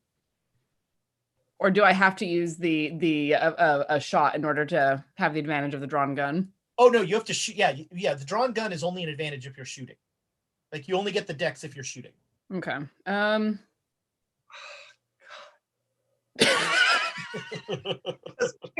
Like this is just devolving into a complete bloodbath, and it's just like all of a sudden it's a peck and paw movie. Then I will defer that because I want to try to bring this guy down bloodlessly. All right, that should go well. Yeah, I know. All right, 120s. I don't think anybody else had a readied gun, so 90s, 80s. All right. Yeah, I figured I'd still be the one going first. Yeah, I'm gonna come up on this guy and try to pistol whip him across the face. All right, so you can. It's kind of cramped quarters, Mm-hmm. and Jonesy is like on top of him. So you can get there and make an attack this round with a penalty die. So it's a fight brawl roll. Sure, I'll take that chance. Do it.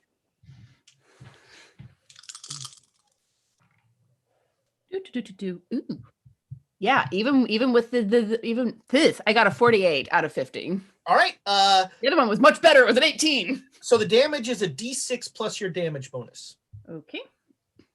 I actually have a damage bonus on this character. It's nice.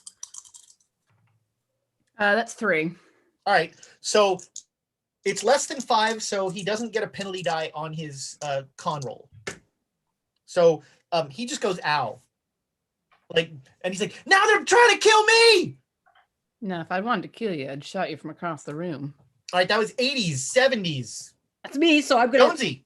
I'm gonna try to knock this guy and knock him out. All right. So I'm gonna make you an offer. Uh-oh. You could, you can punch him and try and fight him and that sort of thing, or you could just try and keep him quiet, which would be a lot easier. Yes.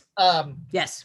You know, you could. That's what I was just trying to do anyways. Keep him quiet. Okay. So yeah, make me a strength roll to just keep your hand on his. This will be an opposed strength roll, which is probably good for. Oh God, this guy is not a strong man apparently. Okay, so I rolled a 57. I have 80. So, yeah, you just clamp your hand down on his mouth, and he's like, whoa, whoa, whoa. And that's where I'll be. All right, you've got him silenced. Jared. 70? Yeah, I wanna do my best to get. Yeah. I'm trying to get as the whatever, if there's any of it down his throat still, if I can get as much of it out intact as possible. All right, make me a spot hidden. Well, and here's well, so just because Jared's in a certain state of mind, if he has to use a knife to slice open the throat more to get it out properly, he's doing like the opposite of throat surgery. All right. I don't know if that gives him advantage or something for the next week when backup characters show up. You know? I like this, Jared. No. Yeah, your Jared is your backup character. All right. So would make me a spot hidden roll. Oh God, no! But it wasn't a fumble. All right, so do it again. Do it again. Do it again. We got more. You know what? Yeah. Yep. All right. I mean, I was just hoping that if I could get his throat more open, I could. This is clearly important to you. Yes, do it. So this is, do I see any bits? Oh, well, I mean, if there's anything still in his throat, otherwise it slid down, and that's why I would open him up more. Well, okay. But no. All right, so then you're gonna start. You like drop the shotgun and you pull out your knife, and you're gonna start hold like. On. Wait, did you use it? Did you use the roll or not? Yeah. Yeah, he still missed. No, I can fling the shotgun. It's on a. Sure. And you start. Yeah, you come down and you're gonna start carving down his throat. Make me a. Make me a sanity Sand roll. roll? Yeah, but this is not for what you think. I'm going to Okay. see how in your right mind you are. No. I mean, you mean if I start to come to? Well, 18. all right. So the thing you notice is there's blood this time. Probably a lot of it. So this, like before, it was like the black goopy stuff. This is blood. But a thing, I don't care. A thing started coming out of his throat, right? I saw that. I'm not crazy. It's You all true. saw that, right? Y'all saw that? The thing that came out of his throat? Jonesy didn't see anything. All right, that was 70s, 60s. On a 60, No one's answering. Anybody not in the room in all the commotions, that means Abe and Elias, 70. you hear, oh, you have a 70? Sorry. Yeah. Then, I am just getting out of the hotel as fast as all I can. right. Oh God. So you start to head towards the front. You're in a hallway that leads to the lobby. So I'm heading to the kitchens because kitchens always have a back door. all right, you're going the other way. All right, so you head. You're heading towards what you think is the kitchen. You've never been to the kitchen, but you're pretty sure. So I'm gonna pass.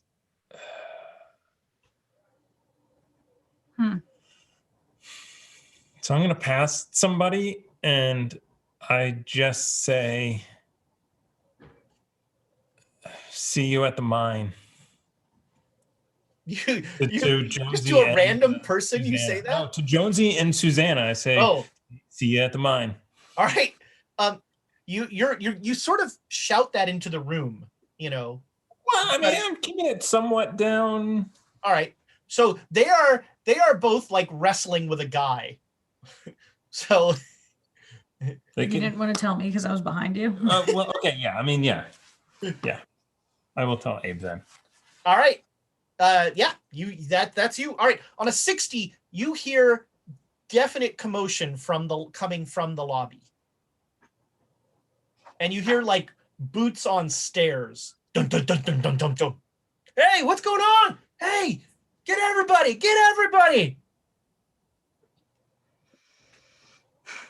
Okay, I'm last, so I'm gonna take cover and pull out my gun. Oh, there's a chair. That guy was sitting on a chair. So you're just are you looking down the hallway? Wherever we came in, because I'm not exactly sure how any of this works, but like. So you came in the lobby and there's a long hallway, and then you've got you're in the dining room here. And so the left is where all the guys are coming from. The right is where Elias went towards the kitchen.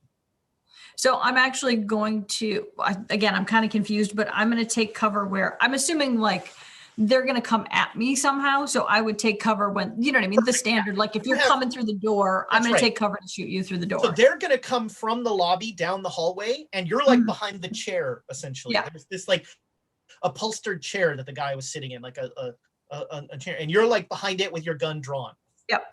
All right. Wow.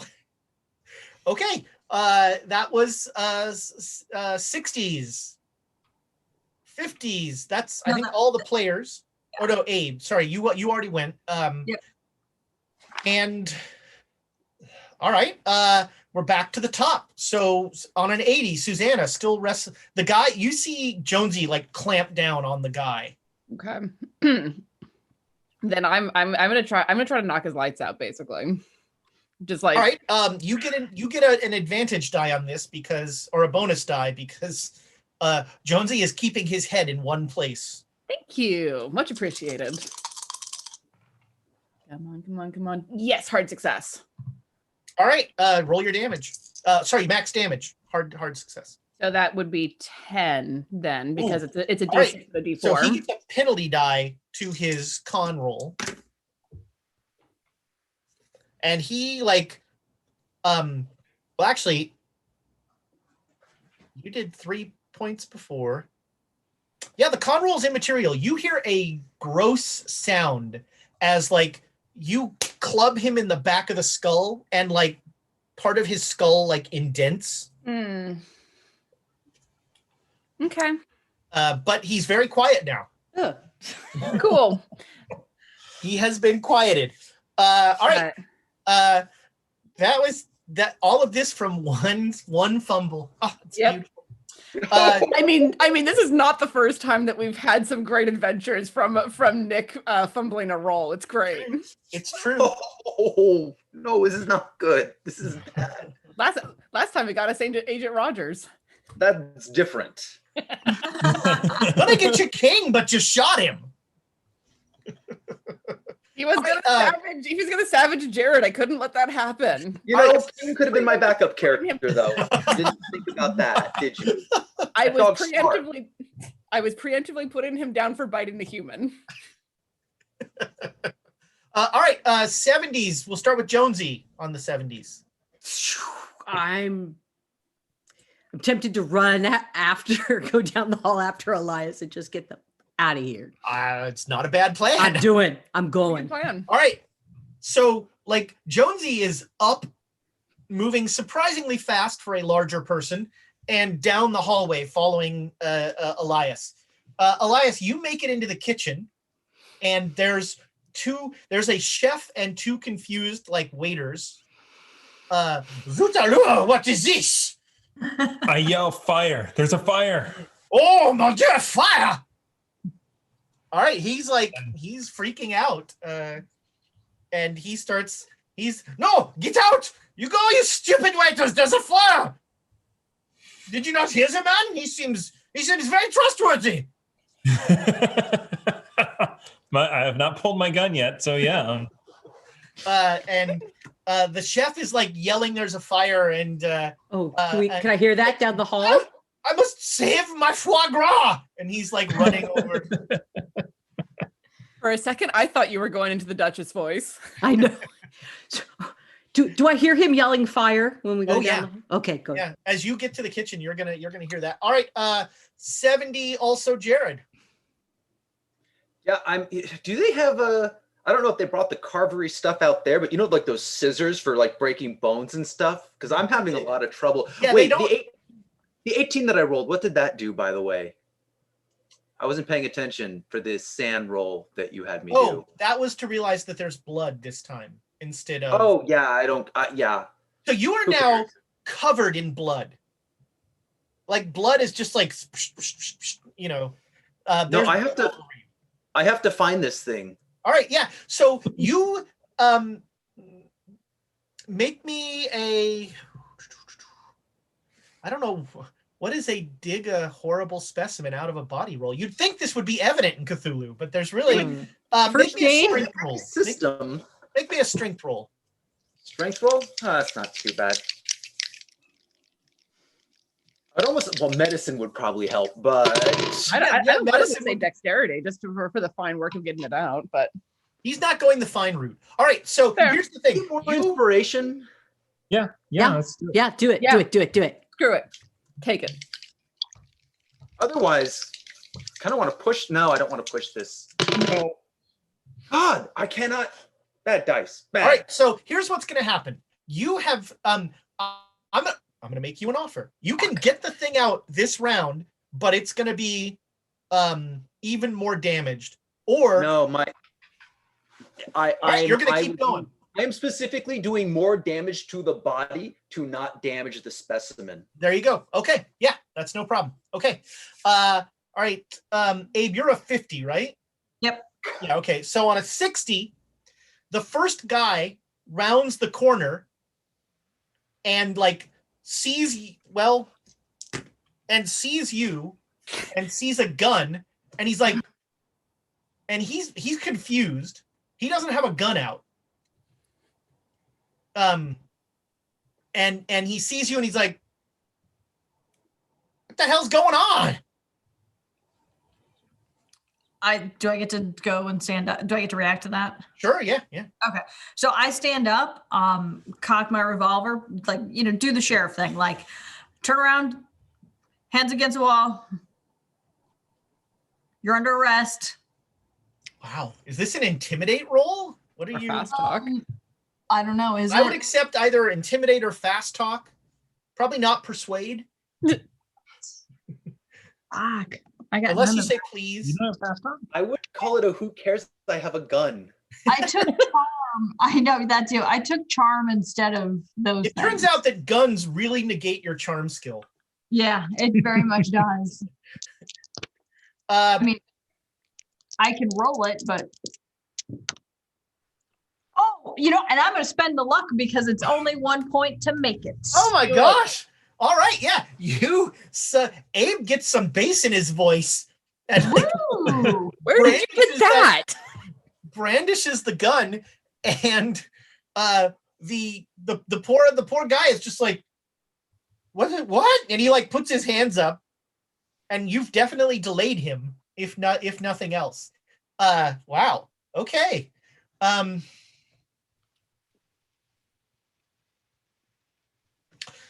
All right. We are back to the top of the lineup. Susanna. Okay. I'm gonna get the guy's body probably into the back into the room and go and look at, like, I'm trying to see what the fuck Jared is doing. All right. You see Jared. Jared is now like carving down the windpipe of I'm so close. I'm so close to it. Yeah. And he's just like his other hand is like pulling, like opening stuff, and there's blood just like Jared, covering him. Jared, You saw what the it. fuck are you doing? You saw it, right? Yeah. Then I'm going back to digging. Yeah, and Take he's a guess at he's what I'm just gonna do on my turn. Huh? Take a guess at what I'm doing on my turn. Can't possibly guess. I'm gonna give him a second to see if he can get what he's getting, and next round I'm gonna be like bodily haul him away. all right. So this round you're just like, what are you doing? All right, 70s. We'll start with Jackson, with Elias. Do I get outside? Sure. Yeah, you are out of the hotel. So I'm gonna find a place to hide nearby and keep an eye on stuff. And All right.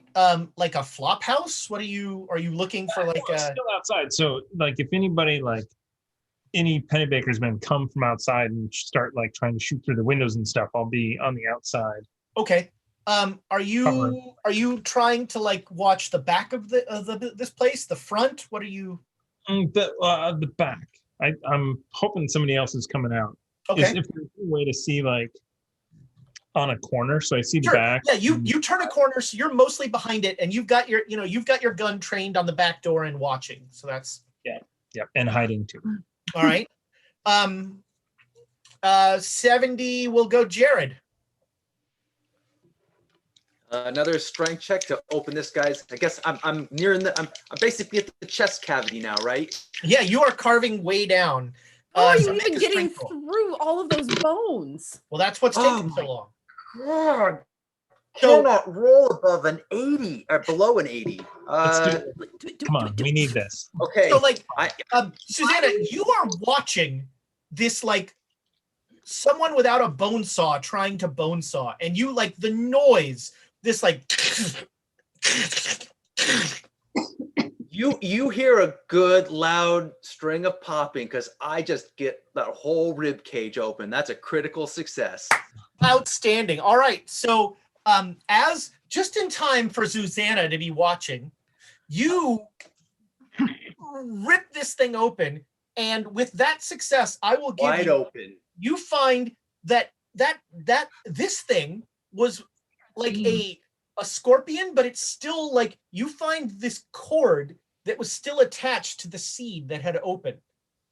And so the scorpion, you find the back half of this scorpion, and you get intact.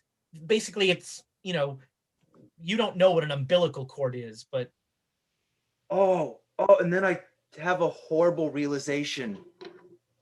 That's the one. I don't know. I know nothing about the cigar.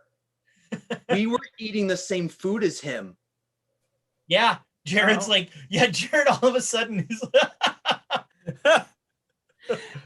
No, we know about the cigar. We talked about the cigar about it having the same yellow stuff on it. Yeah, we said that. What yellow? I don't know. You about made the an other actual stuff, though. history roll in the sheriff's office. Yeah, Remember? you actually, yeah, that's right. Evidence? You did make a roll. Yeah, Yeah, no, you know about this. yeah, you're good. But but you're still, you're still worried because you were breathing the same air. You know, there's plenty to worry about. But so you Yeah, but at least the food isn't part of it.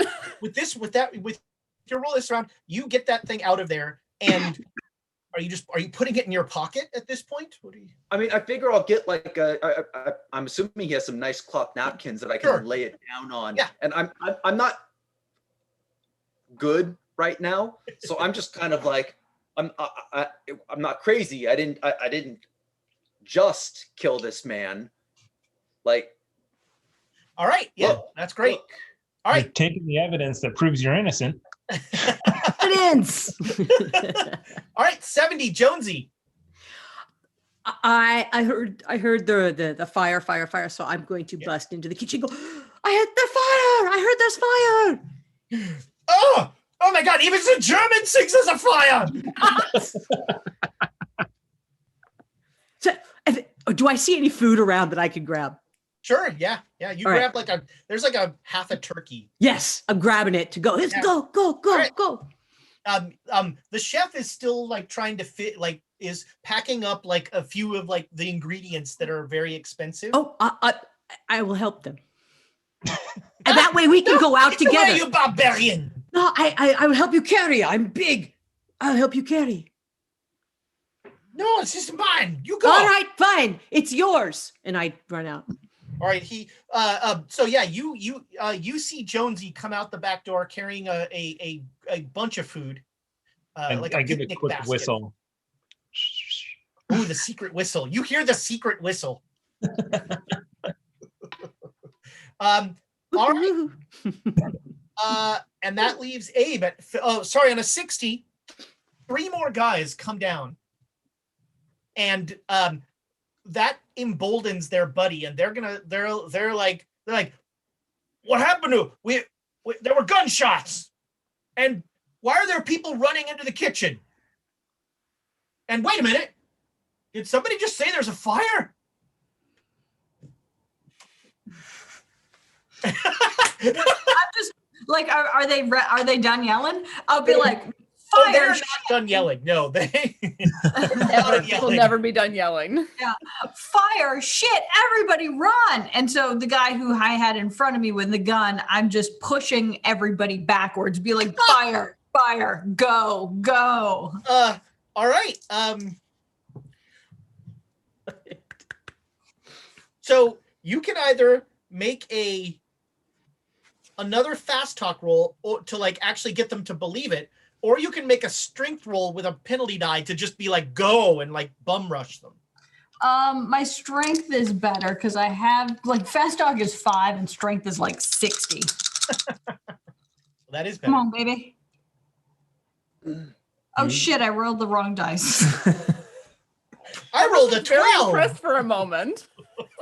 Well, either Rolled way, the wrong dice. Either way, this rolls, she made it. How? Because she rolled 2 of the single dice. Both of them are less than her 10s in her strength. All right. I thought it was going to be like a D8 or something. So I mean, good on you for double check. Nope, that's a 10. all right. So yeah, you are kind of bum rushing. That'll work this round. You are starting to bum rush them down the hallway. And that keeps them from drawing their guns. Thank goodness. As they are a little surprised. Mm-hmm. And on that was 50. And I think with the party now split and things well and truly cocked up, that is where we're going to end tonight's episode. And it was a keeper, let me tell you. No, you're the keeper. So our quotes, we don't know what that murder cabin is capable of. We're late for something. Why can't you just leave the giant man alone? The roof does not have feelings or emotions. Once I went to sleep, it was pretty nice there. This poncho's coming off. I like that one. Does someone want to dig in his mouth that's not me? That's how you clean up evidence. I don't think I saw the preacher experiment. I love that one.